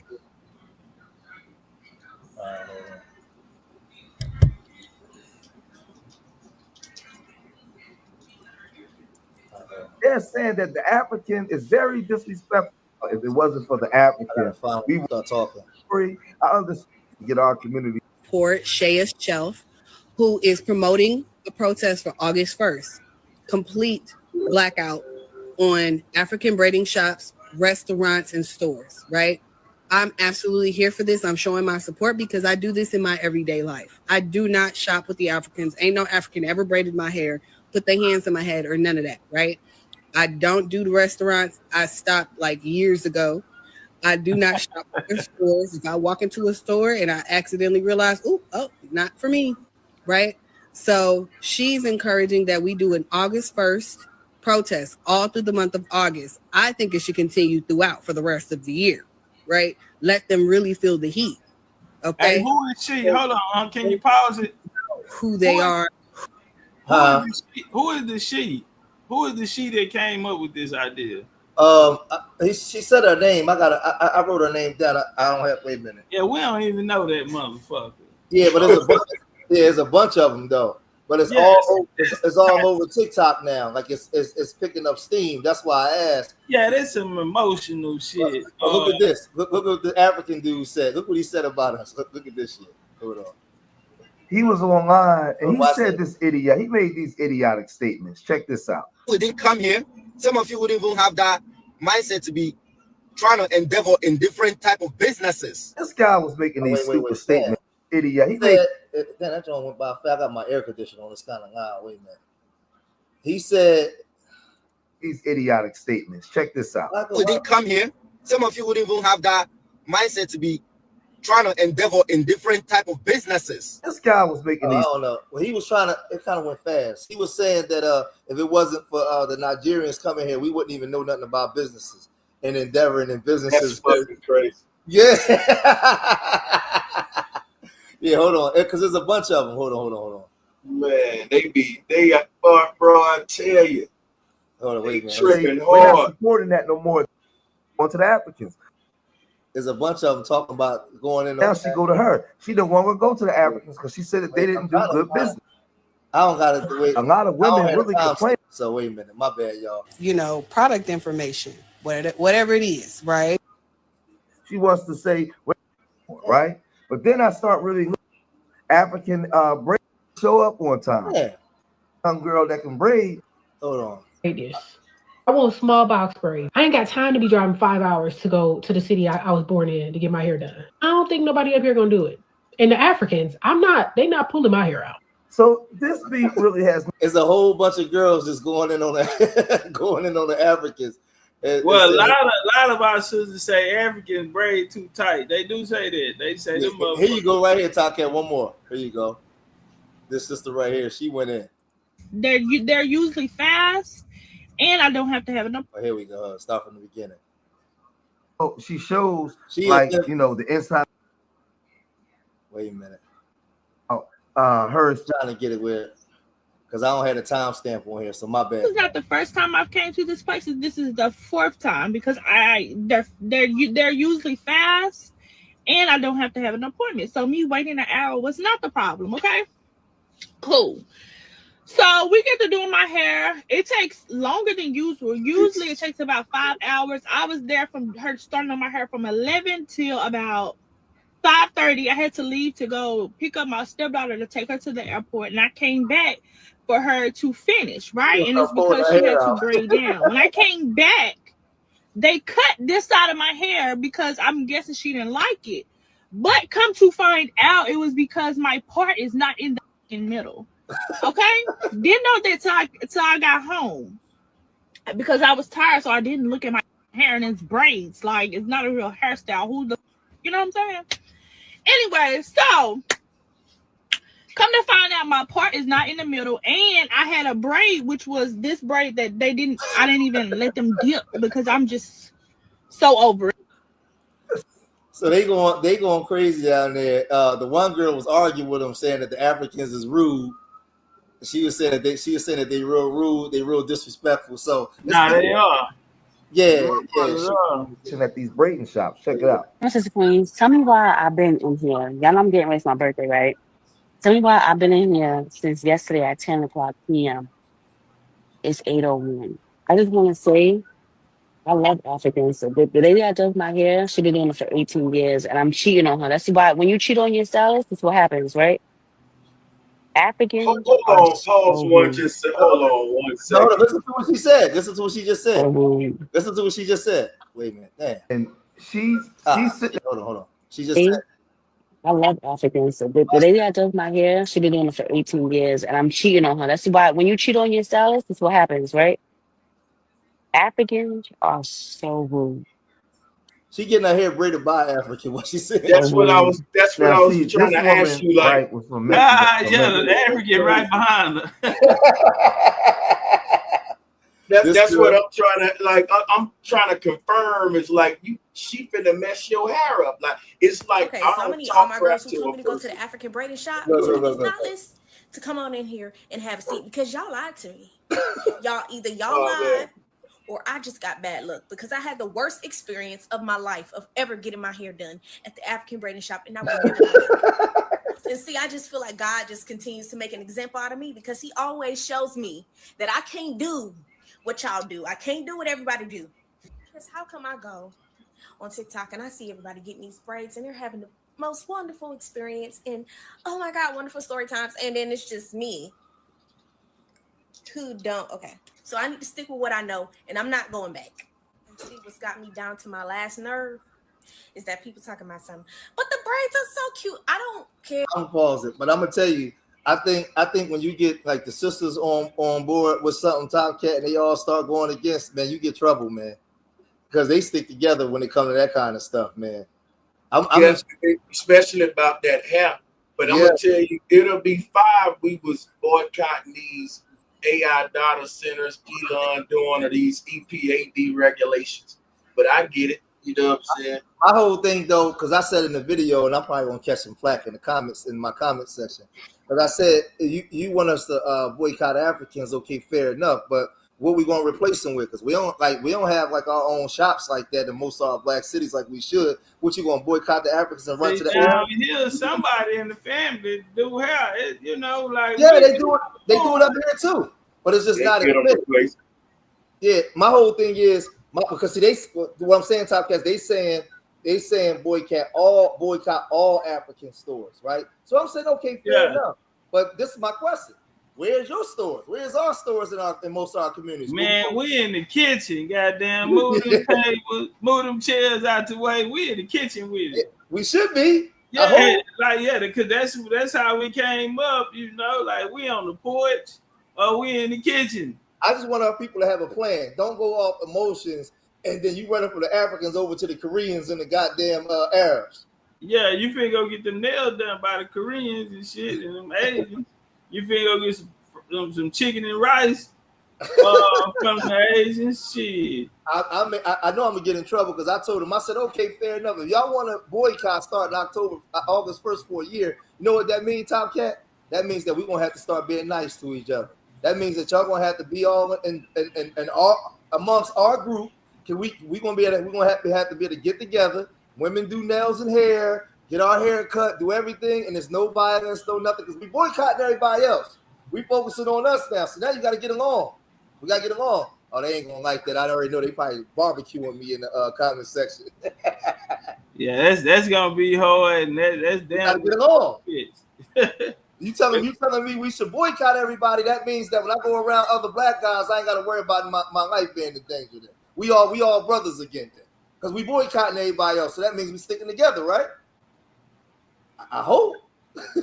Yeah, black business is gonna have to be on point when we start these boycotts, man. Yeah. That goes to make we're gonna have to get something out of it more than just trying to take $1 out the African pocket.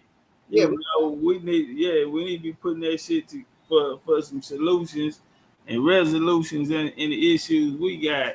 You know, you can't call for us to come together over some emotional shit. Thank you. And then we don't get nothing out of it. You know what I'm saying? Because y'all ain't gonna be mad at them in 6 months, and you still gonna be going back. Yeah, the most we should get is some form of cultural integrity. It should be something that will be because in order to boycott, that means, like I said, we would have to get along. There would have to be a real brother and sisterhood. There would have to be some type of cultural continuity, some type of cultural integrity. If we ain't developed that from that, then it was a failure. Because it ain't really about just taking their money away. It should be about bringing us together more. Yeah. I was just gonna say this. I gotta hop off right quick, but if y'all still live, I'm gonna hop back on if y'all on. But before I get off here, Topcatz, man, appreciate both of y'all. And some people in your chat room is saying one of these links don't work for one of a certain link don't work or something. Yeah, okay, appreciate you. Yeah, I found it. Sure. Yeah, appreciate y'all. I'll be back on here in a few if y'all still on. Much love to y'all, brothers, man. I appreciate you coming up, Santia. Hold it down. Sure. They going appreciate crazy. You too, man. You want to get some last words? Yeah, I'm reading the comments. They going crazy in the comments. They going crazy in the comment section. Yeah, you talking about them hair. You know, you better leave them women alone about their hair and all that makeup and shit. Hey, listen, I'm not getting them black women way when they start arguing about their hair. I'm getting out the way. Hey, that's them. I'm getting out the way, bro. I learned my lesson with that. I ain't got nothing to say. I'm gonna put the shades down. I'm gonna turn the light off and put the shades down. They start talking about that shit. I don't want no smoke. Cause you ain't gonna win that battle. Nah, that's a no win. They gonna turn around and say, "Nigga, you gonna do my hair?" Well, then shut the fuck up. Yeah, they gonna get us off of them quick. Yeah, I just think that we gotta find ways, man, just to come together, and get the information out. Just get more information. I think the information is coming out slowly but surely, like every day. More and more information is coming out. So I think that I don't know. Let me say this before we go. It's 2025. I think, in my opinion, by 2035. With the internet and all this information that's being spread out in so many different places, I think by 2035, the real truth about us is going to be out. in the next 10 years. 35 think it's gonna take that long? I think it's gonna be fully out to the point where it's gonna become a new thing. Oh yeah. I mean, By like 2035. schools and all type of Yeah, because we're going into, and the reason why I'm saying that, because we're going into a new paradigm, right? There's a paradigm shift coming in the old world, old way of doing things is being obsolete now. They're creating a whole new paradigm for us to live in. So that's why I tell people, like, study the UN 2030 agenda. Look at why they're pushing women's rights, and there's so many different things that they're pushing through these world economic forums and everything. And when you see what's mandated that's coming by 2030, 2040, you're going to see, like, there's a lot of things. I've been reading up on this stuff for the last 15 years, so, and you can see it happening now. So I think by 2035, like, a lot of things that was kept is going to be out in the open now, and it's going to be common knowledge. It's going to start to become common knowledge by 2035, because I think that they had to create the world that we lived in for the last 150 years. That's how they built their empire. The empire was predicated on a lie, right? In order for them to survive. So now that their empire is falling and they recreating a whole new paradigm with the technology, they can just tell you the truth now. It don't matter. It's about what you're gonna do with it. Yeah, and I think that's where we're going, because even when I first met you and you was dropping all this stuff on me, I was like, man, what the hell are you talking about? I'm gonna be honest with you though. I always thought what you were saying. It's just that when you was talking about the Black Europeans, that just sounded weird to me because I never heard of nothing like that. Right. So, but if you use your intelligence, just intelligence, how come you got melanated people that look like us all on every continent all over the planet, but they wasn't here? So even if you use the out of Africa theory, what they jet ski from Africa to Papua New Guinea and Solomon Islands, all them jet black ass people running around there. Yeah. So but only in America they wasn't here. That don't make sense. Only place. Yeah, only place. But then when you transpose it to history, you know why they would say that? Because this was the place where they came in and established a whole new world. They came and took the whole land and established a whole new world. So they had to create their own education and paradigm that suit them. Other places, they colonized the places, but the people were still there. They went and totally killed a lot of people here, wiped out a lot of things, took out a whole different tribal names and said, hey, we got 5 civilized tribes. What about the other maybe 2,000-3,000 other tribes and their names? Oh, don't worry about that. There's only 5. But they did that for a reason, because they was establishing and dropping the anchor and planting they shovel in the dirt right here. In the new world. Yeah, in the new world. And when it's new, that means new information, new everything. And they say the conqueror writes the story. Yeah.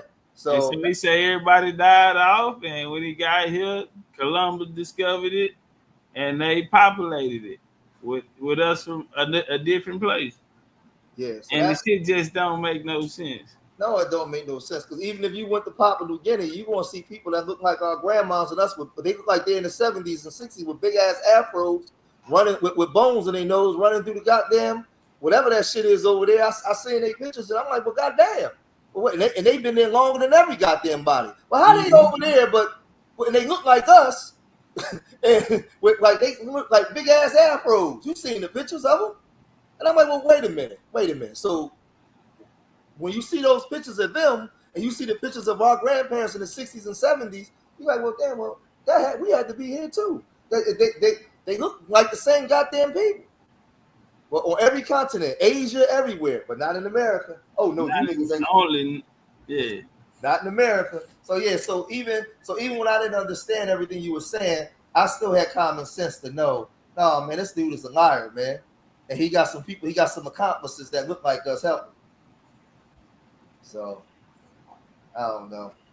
Nah, that's a fact. Appreciate you all coming up, man. This was a good build. I'm gonna finish with a lecture. But man, appreciate you and Sanchez coming up, man. Just turned the whole build up even better. All right, man. Let me jump off, start this other video. All right. Hey, look at them in the chat, y'all. The tickets have sold out. It's saying they aren't available. I told y'all I sat there and told y'all, fam. Let me see if I can start another one, but I told y'all that. Y'all, man, I said, fam, go get them tickets. It ain't but 100. It ain't but 100 of them. Y'all go get them tickets. But shit, y'all ain't want to listen.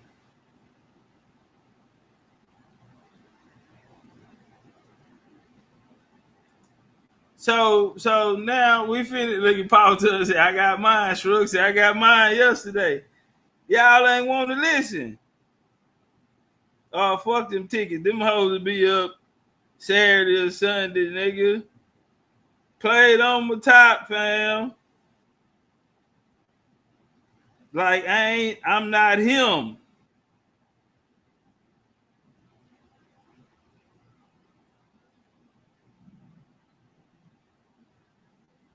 Yeah, y'all played on my top like I'm not him, fam.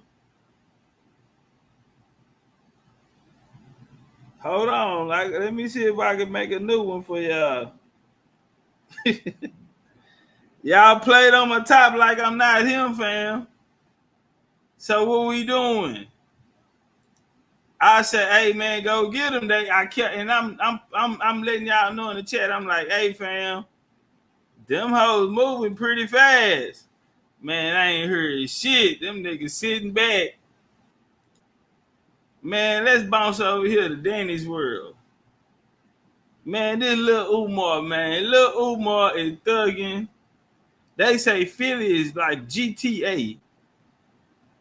What the fuck are all of them people doing?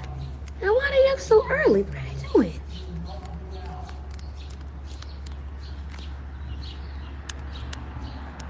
Niggas say I pay at the door.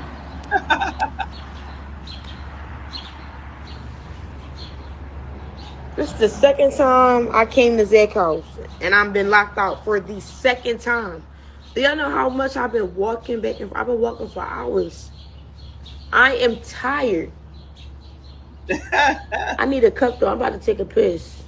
Huh? And then I'm gonna sleep right here on this ground. You need a cup. Watch me. What you gonna wipe with? Leave? Yes, and he won't open the fucking door. He's asleep. I was just texting you 20 minutes ago, nigga. You know I was coming here. Why you didn't open the door? So that when I got here, this door was already unlocked, and I could have just came up there and went inside. He keep locking me out. The fuck? I was just on the phone with him like 20 minutes ago, bro. Like, bro, I've been walking back and forth.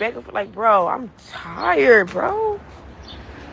Tired of the motherfucker, nigga. I done walked till my motherfucking heels fell off.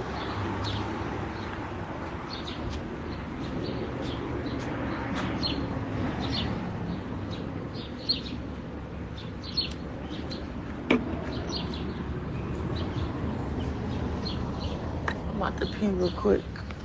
Uh-oh, she got to pee. Where you gonna pee at? You outside, fam.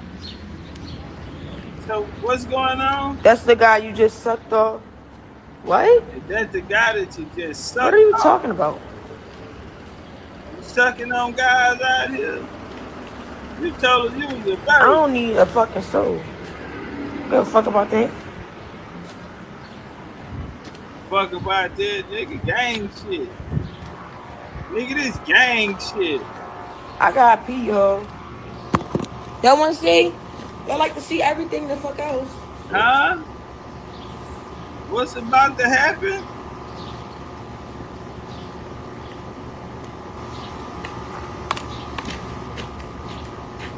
Wait, where you going? Wait, whoa, Philly, Philadelphia, Pennsylvania. Somebody said she built like her daddy. Now that's not nice. That's not nice. That is not nice. Somebody say she built like her daddy. In Jesus' name. Why? What? That's not nice. She built like her daddy, huh? Really? Really? They say, oh, that's Umar, baby. She built like her daddy. The fuck? Nigga say, what the fuck? Yeah. She's built like dad. She's built like dad.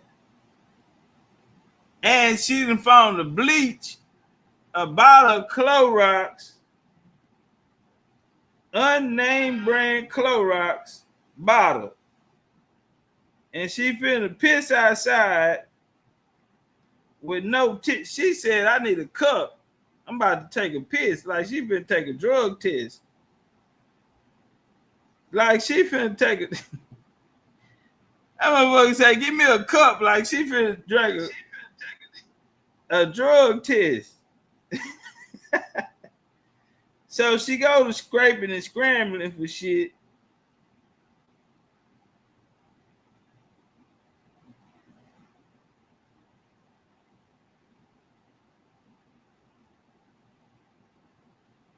She go to scraping and scrambling for shit, right? And she find a goddamn Clorox, an empty Clorox bottle. Demon time. Demonic.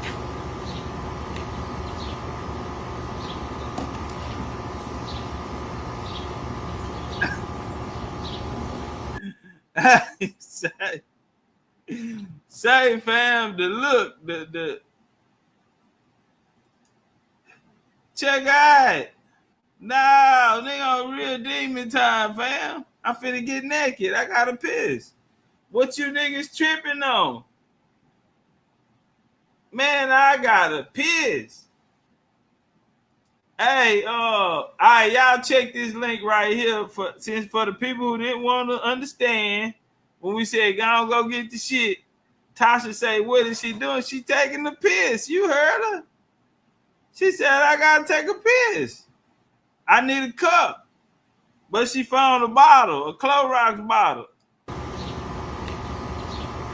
And goddamn, you gotta aim that motherfucker. You know the top on there ain't that wide. You gotta have some good aim. And I want to know if she wiped the pussy off with, or is it just a pissy pussy? Pissy pussy. They say, why on the cam though?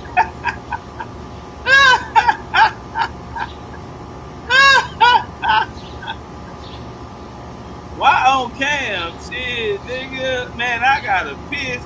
I'm live. Y'all want the real content, huh? I'm boy here say them ankles wet. She just gonna walk it off. She just gonna walk it off.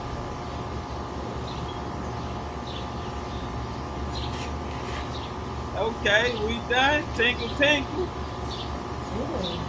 She said, ugh. She said, ugh, that motherfucker must got a smell. Listen to her.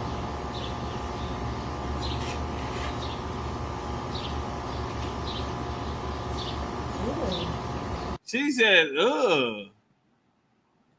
Either you pissed on yourself when you said, ugh. Either she pissed on herself or that piss stank.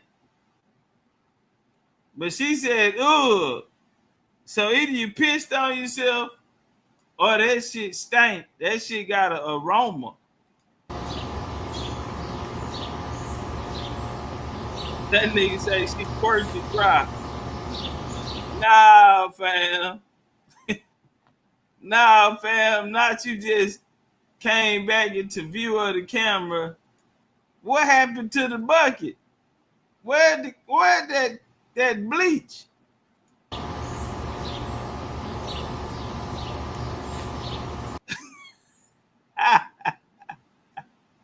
Yeah, you built like your daddy.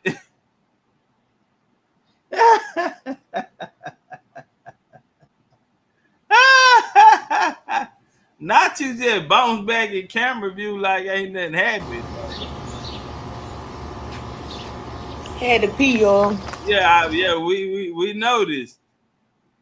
We noticed. Somebody say she built like her daddy and she act like her daddy. Had to pee, y'all. Shit, you know, when you gotta go, you gotta go. Hey, when you gotta go, you gotta go. What's he gonna do with the bucket? You ain't gonna wash your hands? You ain't gonna wash your hands neither? You ain't gonna wash your pussy or your hands, huh? You ain't got no on your keychain? Nothing on your keychain? What you mean I had to use the bathroom? Fuck you niggas tripping out like, nigga, you ain't never pissed outside, B? Like, you niggas are acting mad bougie, B. Like y'all are acting real bougie, B. Like, I had to take a piss, yo. I'm fucking live. I gotta take a piss. Like, what the fuck? The fuck, yo? Nigga, I'm in the backyard. Nobody gonna see me pee in the backyard. Shut the fuck up. Nigga, I done this shit for forever. Wait, what? Nobody can see me back there. I'm on the low.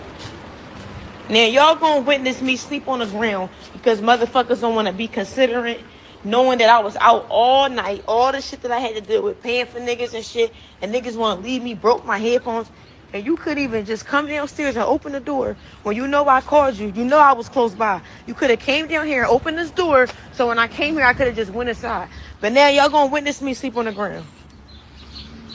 I'm not out in the open. Now y'all gonna witness me sleep on the fucking ground.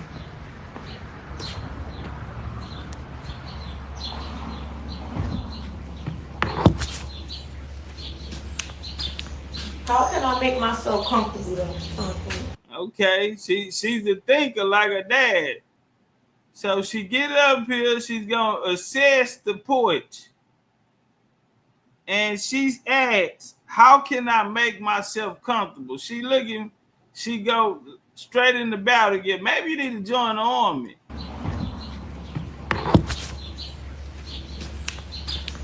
How can I make myself comfortable though? How can I make myself comfortable? What's here? You got a wooden floor, and that motherfucker might got them little spikes in it. Little splinters in your ass laying down there. So she's gonna come up with a genius idea.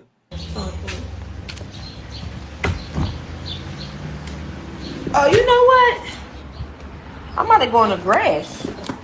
Duh, like, why would I lay on a wooden porch that possibly gonna put splinters in my ass when you got fresh green grass out here to lay down on? Like the fuck? It'll be way more comfortable in the grass. Way more comfortable. I'm telling you. My fucking foot fall asleep. Hurts, my nigga. My foot, it's my fucking my foot hurts. I'm not even talking about my whole foot. I'm talking about my toe. My toe fucking hurts. Okay. Do y'all hear me? It hurts. We can hear you. I've been walking for hours. Where you hours.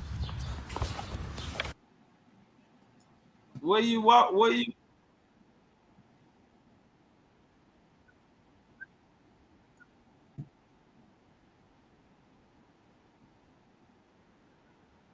That's your life.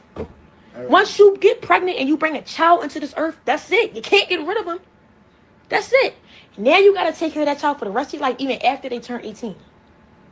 So when I'm roaming the streets and my mom can see this, I'm still her child. Even though I'm 23, and even though she treats me like a little ass child, which I hate, I'm still her child, and I'm her first child at that. You feel me? So it's like the oldest siblings always get it the worst, but I feel like we always come out. It's like we underdogs, but we be coming out on top. Now people say, now let me say this, because people say being the middle child is the hardest. I had never experienced being a middle child. So meaning if my mom had another child, my sister, right, would be the middle child. Why do you think, I don't know, maybe you could tell me, but why do middle child say they feel like they gotta, I think people be saying like they get overlooked and stuff. Oh, and Kiri, what you thought you had a couple more years? We thought I had a couple more years? Nah, them little girls gonna be climbing through his window. Yeah, hiding in the closet when you come in there. Yeah, what you mean? What you mean, Kiri? 18, sheesh. Yeah, they ain't going nowhere. Staying right here. Ain't no walking around here naked. Ain't no fucking on the we can do it in the shower, on the bed, my bed. Yeah, this ain't 112. You ain't going from the shower to the counter to the water bed. Yeah, ain't no walking around here naked. Ain't no cooking naked like Melvin on Baby Boy. Yeah, we're here after 18. Yes. Like Mama, what's for breakfast? I'm hungry. They feel like they always just gotta like. It's kind of like being the oldest, but you the middle child. I never experienced it, so I don't know. And then some people say being the youngest is the hardest. I feel like being the oldest is always gonna be the hardest. You wanna know why? Because you the oldest. Your mom had you first, so she gonna treat you like a fucking science experiment. Yeah. She learning with you. You her first child. Right. You go in the store, she said, don't go in the fucking store and touch them. You touch them and she come out the store and beat your fucking ass. She not gonna do that to the second child. Because she did. Bullshit. I'm from the South. Before the car got out, she turned the radio down. We finna go in this store, and y'all better not ask for a motherfucking thing. That ain't go just for the oldest child. That go for each and every last one of you motherfuckers. And one of y'all get ass whooping, all y'all getting ass whooping. So yeah, I don't know. You talking about some Black European shit. I don't know. I don't know about that. You done went too Black European on me.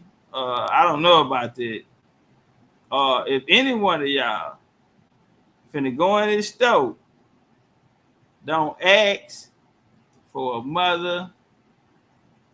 Don't get in here and ask me for nothing. Period.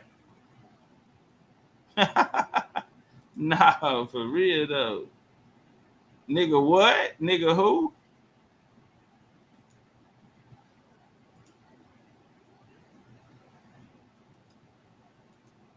Where my joint at?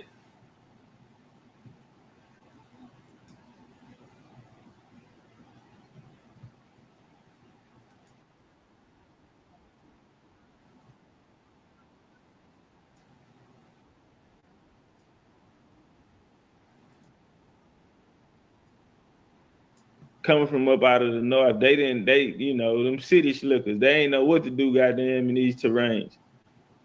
So they had to come get niggas from the south. Simple, plain, ain't no way to slice it, cut it. Hey, y'all get my likes up, fam. Why I gotta ask y'all to get my likes up? That's crazy. Why I gotta ask y'all to get my likes up? And then there was a homie, I seen this nigga in my comment. This nigga gonna come in twice. A nigga named Daylo or some shit talking about,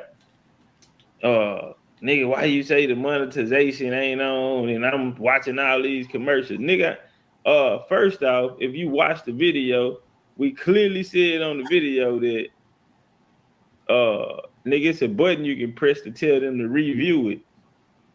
Motherfuckers too, nigga. We ain't never seen y'all name in the lights, nigga. I wouldn't give a fuck if it was $2, $5, nigga. Don't come here every day and lay up under me, nigga. And you ain't gonna never put nothing in the game, nigga, but you just here to take it out. Nigga, I hope your ass do get 1,000 motherfucking commercials, nigga. Each segment you want to come in this home and steal game, nigga. hell wrong with you? Boy, these niggas crazy, huh? Boy, niggas be acting like I work for them or some shit. Nigga act like I work for they motherfucking ass or some shit. Nigga won't come lay up under me, nigga, and steal some game, nigga. When we gonna see your motherfucking name in the lights, nigga? That's what we waiting on. All right, let's get into the bill. Shout out to the homie Big Sir. Yep. Also facts too. They have a majority and I know. I know. Well, you know, you seem to know it all. Okay, listen. You guys are fucking jacked, man. You're fucked, man. Hold on, let me see something. Let me try something. Okay, let's talk about it, Johnny. Let's talk about it. All right, where you from? Okay, what do you mean by that? Yeah, nigga, answer the what do you mean by that? My people, we came from Canada and we worked our way down and made our way down to Colorado. We settled there for a little while, and then we ended up settling. Unfortunately. Take your time, Johnny. It's not a marathon. I mean, take your time. It's not a sprint. It's a marathon. You guys are fucking jacked, man. You guys' history is swinging from a tree down in Africa. Hey, how many niggas punched on more natives than me, nigga? But man, I be knocking their ass out. Nigga, do you know how many these tapes I have? Bro, I just go through the shoebox sometimes, man, and look in the crate. And yeah, nigga, I been knocking shit out, nigga. I be, but them they be liking me though. They always come back. See, you're cool, dude. Yeah, I know it. I know it. Spanked your ass the other day, didn't it? Lead through a reservation in Dukes in New Mexico, which is Sangre. Let me ask you something, Johnny. The Carrizo Mountains. That means the blood of Christ. Hold on. That nigga said. Okay, listen. I respect that because you got the work that they did. Hold on. And then okay, listen. I respect that because you got the work that they did. Hold on, Johnny. What year was that they put you on reservation? What year did our ancestors put yours on the reservation, Johnny? No. The American government, unfortunately, put us on the reservation. Johnny, what year was that? What does years have to do with anything? I be like, damn, nigga, you don't know about your own goddamn tribe? I know. Johnny boy. I know. Well, you know, you seem to know it all.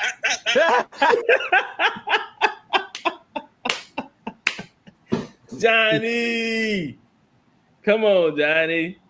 Johnny say, well, you sure as hell seem to know it all, huh, buddy? How about you tell us? Johnny, this ain't the same play, Johnny. You gonna have to put him up. He coming here. You guys' history is fuck, man. Came here on a boat from Africa. Johnny, how you get on that reservation, Johnny? What year we put y'all on the reservation? See, I just don't need no niggas stealing my Buffalo Soldier drop. Watch you gonna hear niggas saying it after this here. We beat up the Native American, man, that's my drop. Look how long I've been saying it, bro. I done punched on Native Americans with that drop and everything, bro. I don't know nigga taking my drop, fam. Let walk. You know it all though. Johnny, come on. What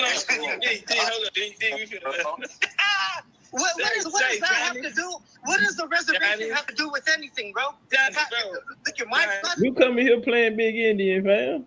Ain't nobody say nothing to you. You jumped in here talking about you guys are fucked, man. Where's your DNA?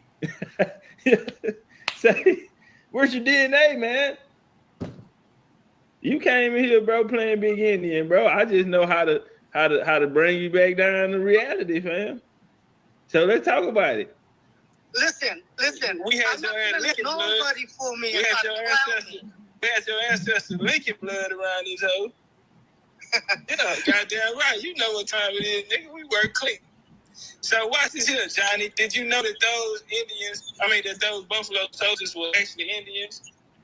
Some of them were. Yeah, some of them were. Right. Kick you. Hey. Johnny was telling the truth. Some of that shit he was telling the truth on.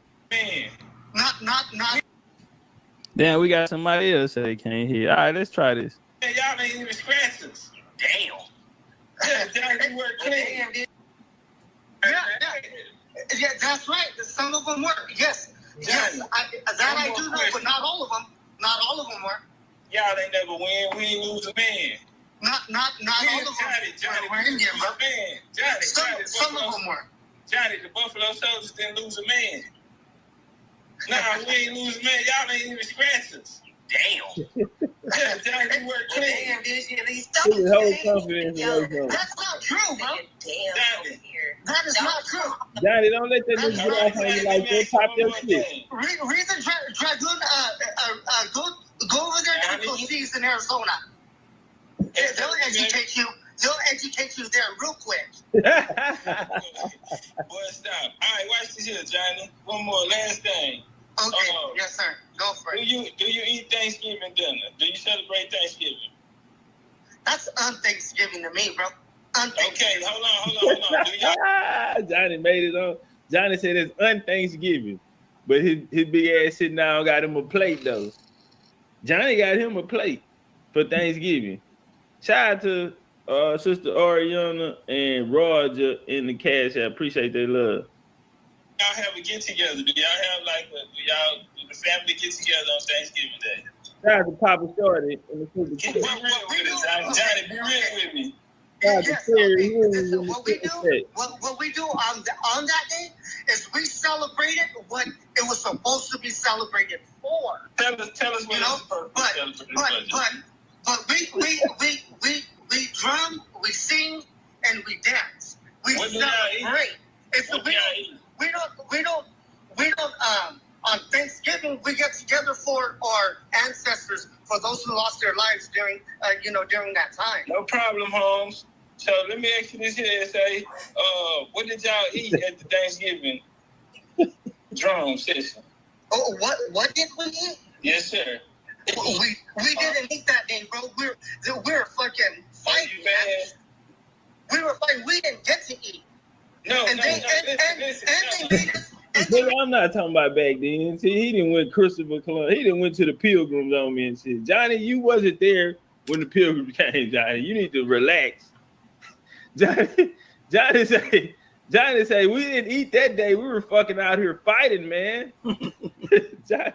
Johnny, go get a Budweiser, nigga. Yo, so what y'all, hey, nigga, you weren't even there when the goddamn people showed up, when the Pilgrims showed up, Johnny. You need to relax and listen to the question, bro. I'm asking what you eat on Thanksgiving. They made us eat thorns, bro. I know.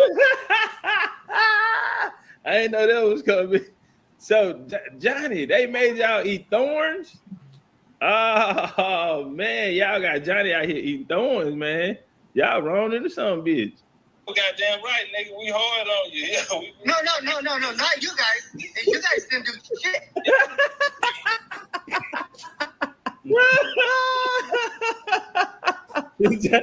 Johnny say he'll take an ass whooping from a white boy. He ain't taking no ass whooping from no nigga.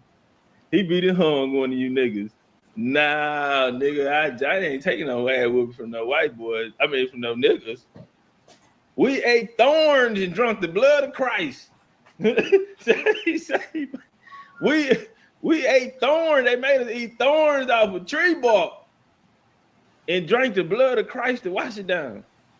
Look, so what up, though? Indian King in the building. Oh shit! Hey, I like the little Johnny, bro. I like the Johnny. Johnny was all right, man. Johnny probably was thinking about me today like a motherfucker. That hoe couldn't stop laughing. He like, let's walk. The Europeans, The Europeans did that to us. And drinking water out the cactus. Not no black man, not no nothing. We had some nigga drinking. Not no Black Bear. That was his name. They got a whole shit. Nigga named big old black nigga named Black Bear. Got a whole. That was somebody off. That was one of them niggas that off. And not my tribe. Black Bear. Got a hold of that ass. Not my tribe. You guys didn't touch my tribe. We ain't touch your tribe, boy. You guys didn't touch my tribe.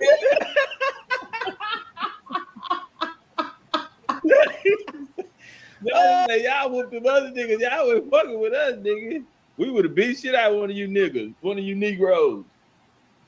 Johnny say we would have swole one of you Negroes out. You niggas ain't fuck with us, nigga.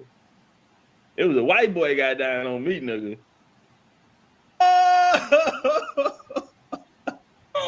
The seventh cavalry tried to step in and we whipped their ass. Boy, you ain't with nobody, bro. Your ass got. We put you in chains, Johnny. There's not even no such thing as a 7 cavalry, nigga. Nigga said the 7 cavalry. Nigga just made some shit up. You move too much. And we did that to each other. We did that to each other.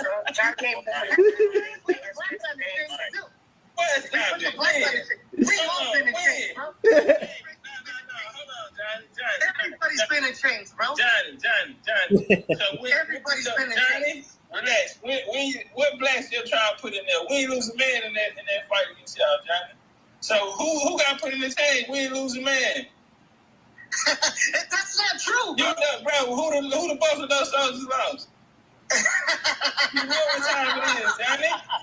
S.A. Hey, did y'all have a turkey? S.A. Did you eat a turkey at Thanksgiving? Did y'all cook turkey? You guys eat turkey. We don't. I know the Indians eat turkey, baby. Yeah, y'all don't eat turkey. No, we're not Indians, brother. We had some sushi.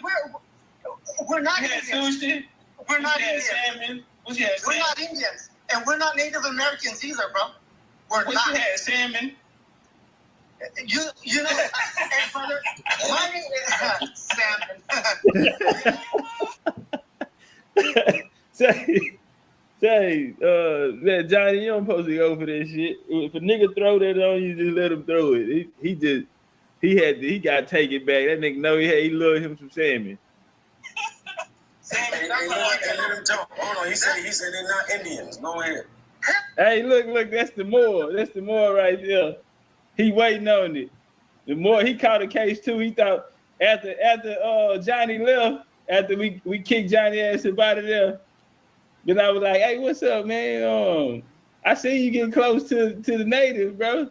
Oh, nah, it wasn't nothing like that. You know what I'm saying? He's still like, oh, nah, I would never. You know, like I told you, nigga, I'm a Cherokee. And nah, bro, I see you get real buddy with the native, bro. What, you was going to help him or something? Like, what, y'all too deep in this hole now or something? What's going on? Fire on that nigga, Chief. No, we're not Indians, bro. Fire on that nigga on that Moor. Nigga, fire on his ass.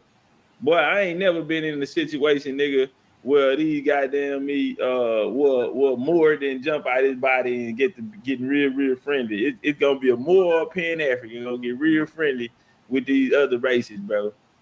I don't know what's in these niggas, man, what they got going on, but they don't even notice it. They can't even help themselves. They always gotta go over there and try to defend them niggas. Nigga, didn't you hear him come in and say, you guys racist fucked up, man. You guys are totally fucked.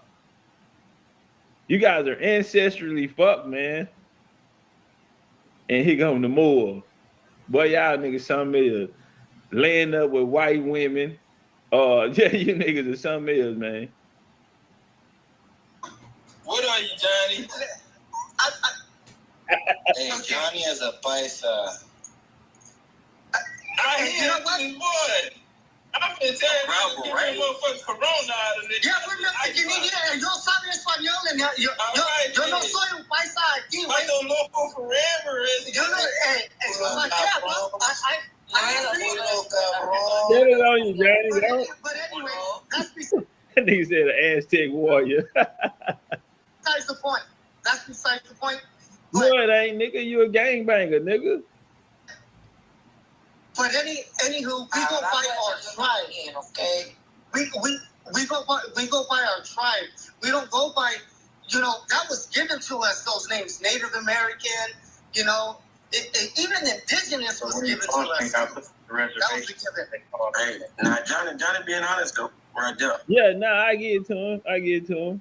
But Shrugs, y'all know Shrugs from California. Every time he come in there, he trying to see what set a nigga banging. I give him that. Hey, but you're an Eskimo, man. Nothing wrong with that. You're an Eskimo. Nah.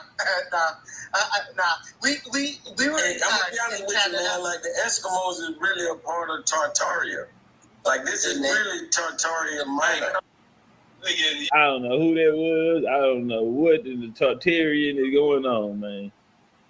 Y'all niggas need to bring y'all timelines up, fam. Y'all niggas be way in the past, and you ain't even found your great grandma yet. Y'all need to bring this shit up, man. Y'all be tripping with that shit, fam.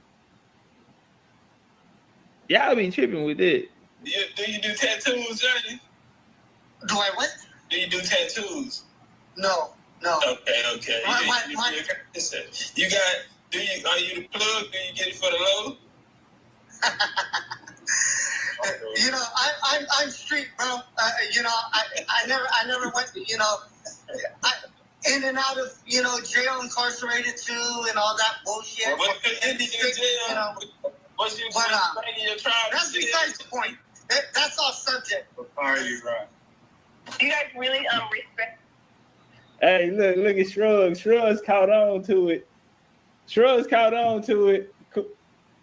He said, "Hey, what car do you ride?" Johnny, change the subject. That nigga say the blood of Christ. Going to jail in your community, is that like the thing that they feel like Canada? So are mine.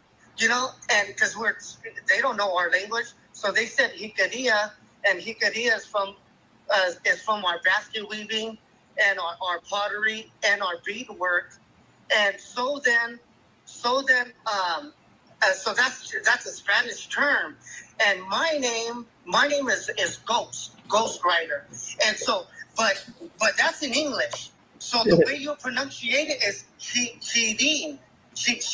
That means ghost. Okay. So the reason why I was given that name, see, and there's ceremonies. See, just to educate you guys, for those who do not know, we have ceremony for everything.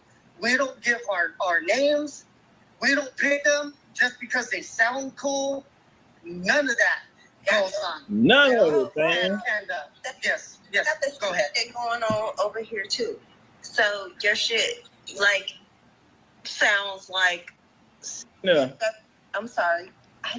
She just felt that wrong. That's wrong, man. Because I got called up over here. Why did you guys accept what the name that the Spanish gave you, but you didn't and won't accept? Shrugs really the one who went on and put a knife in him. Shrugs really the one who murdered and won't accept. Shrugs learned Spanish because of the Spaniards, and so it was easier for the government to pronunciate, but the Spanish had given it to the white American government people, and so they couldn't relate to that, and so it was just adopted, and because it went indigenous, it was all given. It was just all these names were given to us, but like when you start asking like the elders and stuff, they won't even say. They'll say their true tribal name, you know. All right, Jumbo, Johnny. What's their tribal name, Johnny? Sieste Indian. You say Sieste Indian? No, not at all. What the hell, Johnny? Johnny, your ass a little slow, ain't you? Why I'm fucking with Johnny? Let's walk. I don't like you said, and I'm listening to you, Johnny. What you say? Anyways, that's our tribal name, but we adopted Hikaria. Just spell it. Look, he trolling. He pronounce his own shit. I don't think he trolling. He actually serious. He too damn serious. What's his tribe that we call for real? Man, tribe is Fifi. Oh, so now that I can pronounce my tribe, Scarota. I never said I was different. You said, bro, that's the words you use. Are you different from young people? Of course you are. Johnny? Johnny? Yeah, I'm here. Okay. So, are there any differences? Do y'all share the same culture? Let me ask you. We're all, for those who are indigenous, we're all the same people. That's the way I'm taught. No. That's even yeah. Jesus. That's what they told you. You know.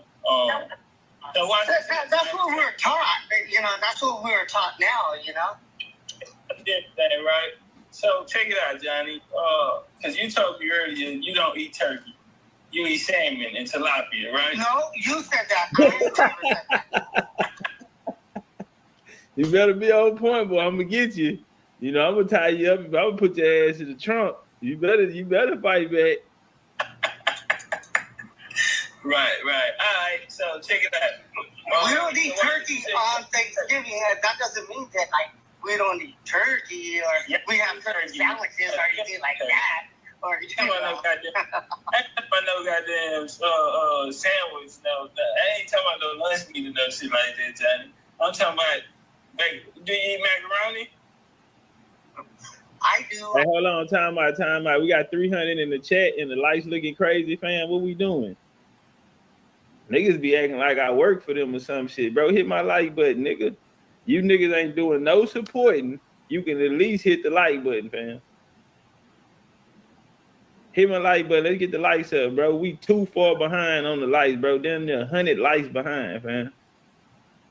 Let's get the lights up. Put me in the algorithm, bro. Go on, jump on the like button. It ain't nothing. We cool. I want you in here so we can rock out, goddamn. I ain't telling you got to do no supporting, but I am telling you got to hit the like button. That bitch free. I am telling you got to hit the like button, though, nigga. I don't work for you, niggas. Hit the like button, fam. And we got a hibachi lecture coming up after this. So once we get Johnny up out of here, I'm finna go straight into the lecture. You feel me? So, yeah, hit my like button, bro. Goddamn, nigga, I'm trying to appreciate you and bring you the best quality information, nigga. At least hit my like button, fam, to put me in the algorithm so more people can get the information like you come to get. That's all we saying, fam. It ain't no disrespect, it ain't no whole shit or none of that, but just, hit the like button, fam. One hand wash the other one, two hand wash your face. We got 277 now, man. We still missing 50 likes. We need 50 more people to do the right thing. Let's walk. We need 50 more people to do the right thing. We got a lecture Sunday too, man. Y'all go get y'all a ticket for the lecture. You feel me? Go get a ticket for the lecture. Let's get the likes up. Let me refresh, see what it's looking like. We at 282 now. 5 people decided to hit the like button. 5 people out of 50 is crazy. Out of 50 people, only 5 hit the like button. What we doing? Let's get the likes up. We got a whole hibachi lecture coming up. Because half you niggas in here ain't even going to be at the lecture Sunday. Ain't got no intentions on going because you got to pay for the son bitch. You niggas only looking for free content on the internet. Free content, nigga. You went to public school and you see what they got you. That free ass information got you. You went to public school, you see what that free information do to your ass, huh? That free information had you out here voting Democrat, nigga. That free information had you out here thinking that the Civil Rights Act and the Indian Rights Act was the same thing. Yeah, that free information had you out here doing, nigga. That free information had your ass out here, nigga, mixed, twisted, and tied like shoelaces, homie. Bang my like button, nigga. I got a hibachi lecture coming up. I don't know if anybody else. Did you grow up cooking macaroni on the reservation? I wasn't born on the reservation, but yeah. See, he told her earlier, yeah, you lied. Count your ass. Johnny, you a damn liar. But let's walk. But some of my people do eat macaroni and cheese. Macaroni. What do y'all eat in your culture? Hold on, Chief, get your ass up and let him talk. Right on. What do y'all eat in your culture? We pretty much eat everything, man. We grow our food. Okay. We grow our food. Let him talk, man. What the hell wrong with you, bro? I'm gonna take off on you, nigga. Let him talk. We eat all kinds of food, man. We eat them, man. Johnny, we eat everything. We eat everything. Let me read the question. Johnny, if I came over for dinner, right, and you said, we're going to go in tradition tonight, what is a traditional diet from your tribe, brother? What do the menu look like? Corn and beans. What else we got? That's it. I'm still hungry, Johnny. Johnny, I'm still hungry, fam. You brought me a motherfucking plate of corn and beans, man. Are you serious? So what else is it? What my protein at, nigga? Yeah, I'm still hungry, nigga. I gotta go to work after I leave here, nigga. I need something to energize the body, nigga. What my protein looking like, Johnny? Nigga said corn and beans, nigga. Like we was on The Price is Right or something. Like we was on Jeopardy, corn and beans. He just he ready for the next question. Hold on, Johnny. Time out, fam. No, y'all ain't invited me for dinner, nigga, and y'all ain't got nothing but corn and beans on the motherfucking stove, fam. That don't even go together, but nigga, I'm listening, fam.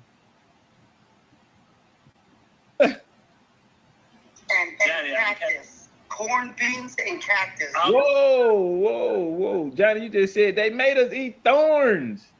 And you gonna feed me some thorns, fam? What you grilling it? What you barbecuing it? What you barbecuing the cactus? You gonna grill the cactus? Are you smothering the cactus, fam? Are we boiling the cactus? How we cooking this? Family, have y'all niggas ever ate a cactus? Cause I asked him, yeah, we going real vegan. This is a keto diet. We going keto at Johnny's house. we on the keto diet at Johnny's house. Lux, what you? So you too good to eat this cactus. So Lux, you too good to eat this cactus, huh? So you on that bougie shit, fam. So you don't want no cactus and beans with some corn? It's sweet corn. They put sugar in it. That food will get eating. He said that food will get eating. Yeah, that's a nice plate right there. That nigga said that's good eating. Fam, this is good living. This is good eating. That nigga said that food will get eating. Nicole said in Arizona, at her friend's house. Was it good, Nikki? Nikki, was it good though? That's what we trying to figure out. What type of seasoning they put on there? Little paprika, Tony Sesame, Cajun season. What type of season y'all putting on there? Cousin Junior say only cactus he ate was some pussy hair growing back. It was a little rough and tough, but she had a nice glaze on it. He said she had a nice glaze on that son bitch though. I got a cactus, right? That's my protein. And my protein, Johnny. Corn bean, cactus, and tortillas. Johnny say in tortillas. Hell no. Johnny say in tortillas, fam. You heard me, nigga. Corn bean, cactus, and tortilla, nigga. That good eating where I'm from, around my boys. Round my way, that good eating, fam. Yeah, man. I don't know where you from, family, but that good eating around my way. You wash it down with a nice cold ice beer. An ice cold beer, fam. Oh, y'all ain't no native culture? So I guess y'all let them niggas trick y'all. I don't play with them. I'm gonna put lashes across them. Don't come big Indian. Don't talk no big Indian shit to me, nigga. Don't come over here trying to big Indian me, fam. When he came in there, Johnny cool though. I like the Johnny though. The other day I said I ain't never met a cool native. I met Johnny. Johnny was a cool native. Johnny was all right. He went line and that. He ain't, He ain't know that telling the truth was gonna let us know who he really is. Corn bean, corn bean. Hold on, Johnny, what was on that plate again? Now go wash your hands, cause dinner gonna be served in 10 minutes. Now go wash your hands. We're gonna go in tradition tonight. Yes. Corn, beans, and cactus. That's what we'll be eating. So I got cactus, right? That's my protein. And my protein, Johnny. Corn bean, cactus, and tortillas. That was like Warfare K. Warfare K. That nigga Johnny say corn bean, cactus, and tortillas, nigga. Now go wash your hands, cause dinner gonna be served in 10 minutes. Corn bean, cactus, and tortilla. I say, damn, Johnny, I'm still hungry. Nigga put some tortillas on the table. Go in there and wash up, man. Come on, sit down for dinner, man. Balam, you done got too smart.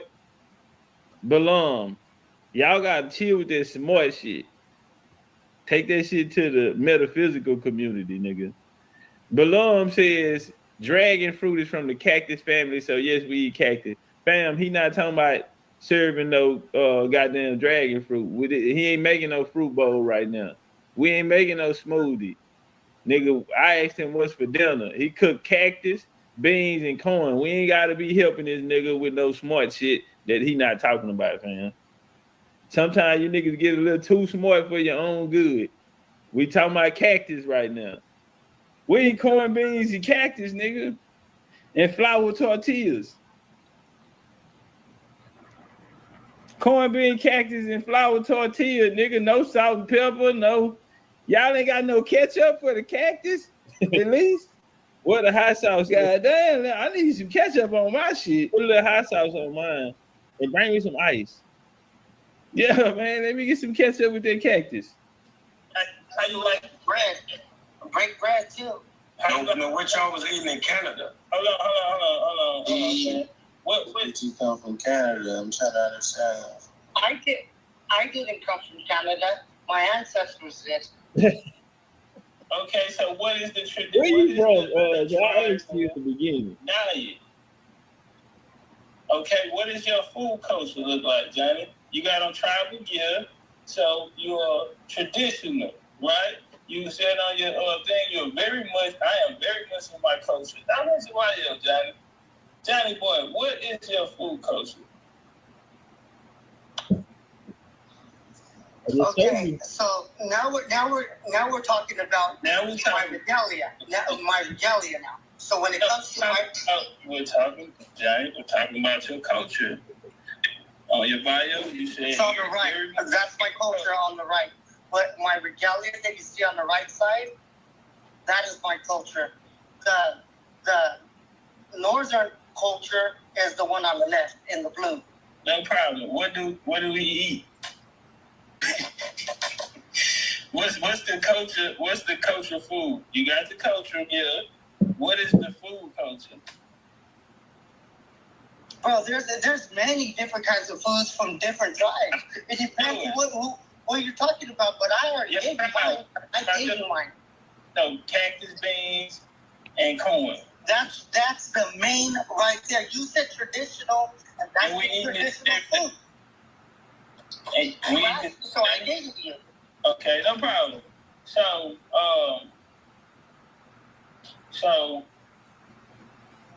Johnny, where's the food? And can we build a culture off three?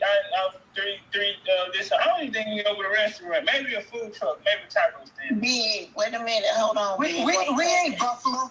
We ain't Buffalo, but we didn't pause, Johnny, or anything like that. We followed it. But when they started killing all the damn Johnny Paul. Johnny said he followed the buffalo. He said thank you. Exactly. So that means you adopted your diet. No, that means he eat anything somebody give him. He don't have no culture. Johnny, you eating off the ground, fam? He don't even know how to goddamn go. You know, bro. Yeah, they scavenging because you know they Eskimos. They're just not in the snow. They're just not in the snow. Name of this tribe. Yeah. Y'all heard the Moor. We be building and we be saying good shit, and then he come out with the Moor signs out of nowhere. They Eskimos. They just don't live in the snow. Bro, man, from the fifth floor ass nigga. Yeah, that's the same nigga talking about y'all Tartarians. Yeah, man, get out of here with that Moor. Boy, y'all nigga got some whack ass scholars. Man, them Moor scholars that taught y'all niggas all that whack ass shit. You niggas are pseudo. Was God, and they learned how to farm and do pottery. Man, we had to get an Eskimos a tank top.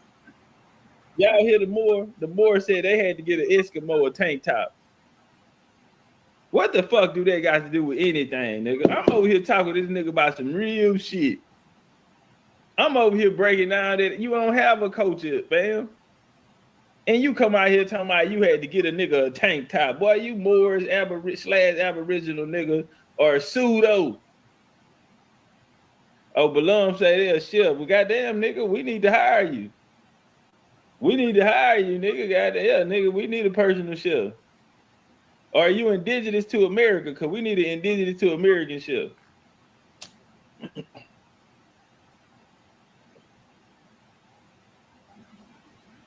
I need to come out of here with an Indian cookbook. I was looking, I seen soul food vegan cookbook, and a Moor wrote it. A Moor wrote a vegan soul food book. What is a Moor doing talking about anything that got American dishes? Them niggas don't even know who. Them niggas don't even know that they really. You niggas are Muslims from Africa. What is wrong with Moors, bro? You are a Muslim from Africa, fam. What are you doing talking about soul food? Moors are Muslims from Africa. Why don't you niggas? Y'all damn near on some Native American type of time, man. Y'all done accepted a reality somebody done gave y'all, fam, other than who you truly are. You niggas are from Africa. You niggas are Muslim, defenders of Islam. Ain't nowhere around that. Just you niggas got some whack-ass scholars who taught you niggas wrong, just like the Pan-Africans taught they people wrong, just like the Hebrew Israelites taught they people wrong. Hebrew Israelites, you niggas started off in the Ethiopian movement in 1969. You turn around. Let's get off my head. Come on, talking about my battery low. Craziness. They show up. First, they talking about they Ethiopians. Kin to Queen Sheba and King Solomon. And then they come back in 1969 talking about they just got off a slave boat in Africa. Fam, there no slave trade in Ethiopia. But you can get away with that when people don't know what's going on, fam. You can get away with that type of time when people don't know what's going on. Unbelievable to me, though, because I'm sitting here and I'm like, bro, it's right in our face. You can't tell me that these people don't know that they are deceiving people. They know exactly what they're doing. They know exactly what they're doing, fam. And boy, if I hear another nigga say that the Moors are from France, man, go get you a book and read. And not that shit you've been reading. Go get a book and read. Since the beginning of France, since the origins of France, these people have been fighting. They have been fighting against the Moors since the beginning. Since the beginning of the listen, when because you even got people out here talking about the Moors or Romans and all this type of pseudo shit. How in the hell Moors or Romans when the Holy Roman Empire was created by some niggas from what became France? Check. Guess who they were arch enemies against? The Moors. Arch enemies. The Holy Roman Empire came during the Charlemagne Empire. Charlemagne, daddy, and Pippin II, and his granddaddy, Charles. They fought against the Moors. His granddaddy downed one of the hardest group of Moors ever to live, nigga, to do it. Some bad motherfuckers. Moors were no chump. They were no hoes. But when they went up against Charles and them, nigga, he downed them. This the nigga who created the Holy Roman Empire. This is that. How in the hell are Moors? How Moors are the French? How? How the Moors are in Rome, nigga, when the Holy Roman Empire fought directly against these niggas? What is these niggas? These scholars don't know shit. They don't know nothing, fam. Trash. And they've been taking advantage of black people. They've been taking advantage of black people, of niggas.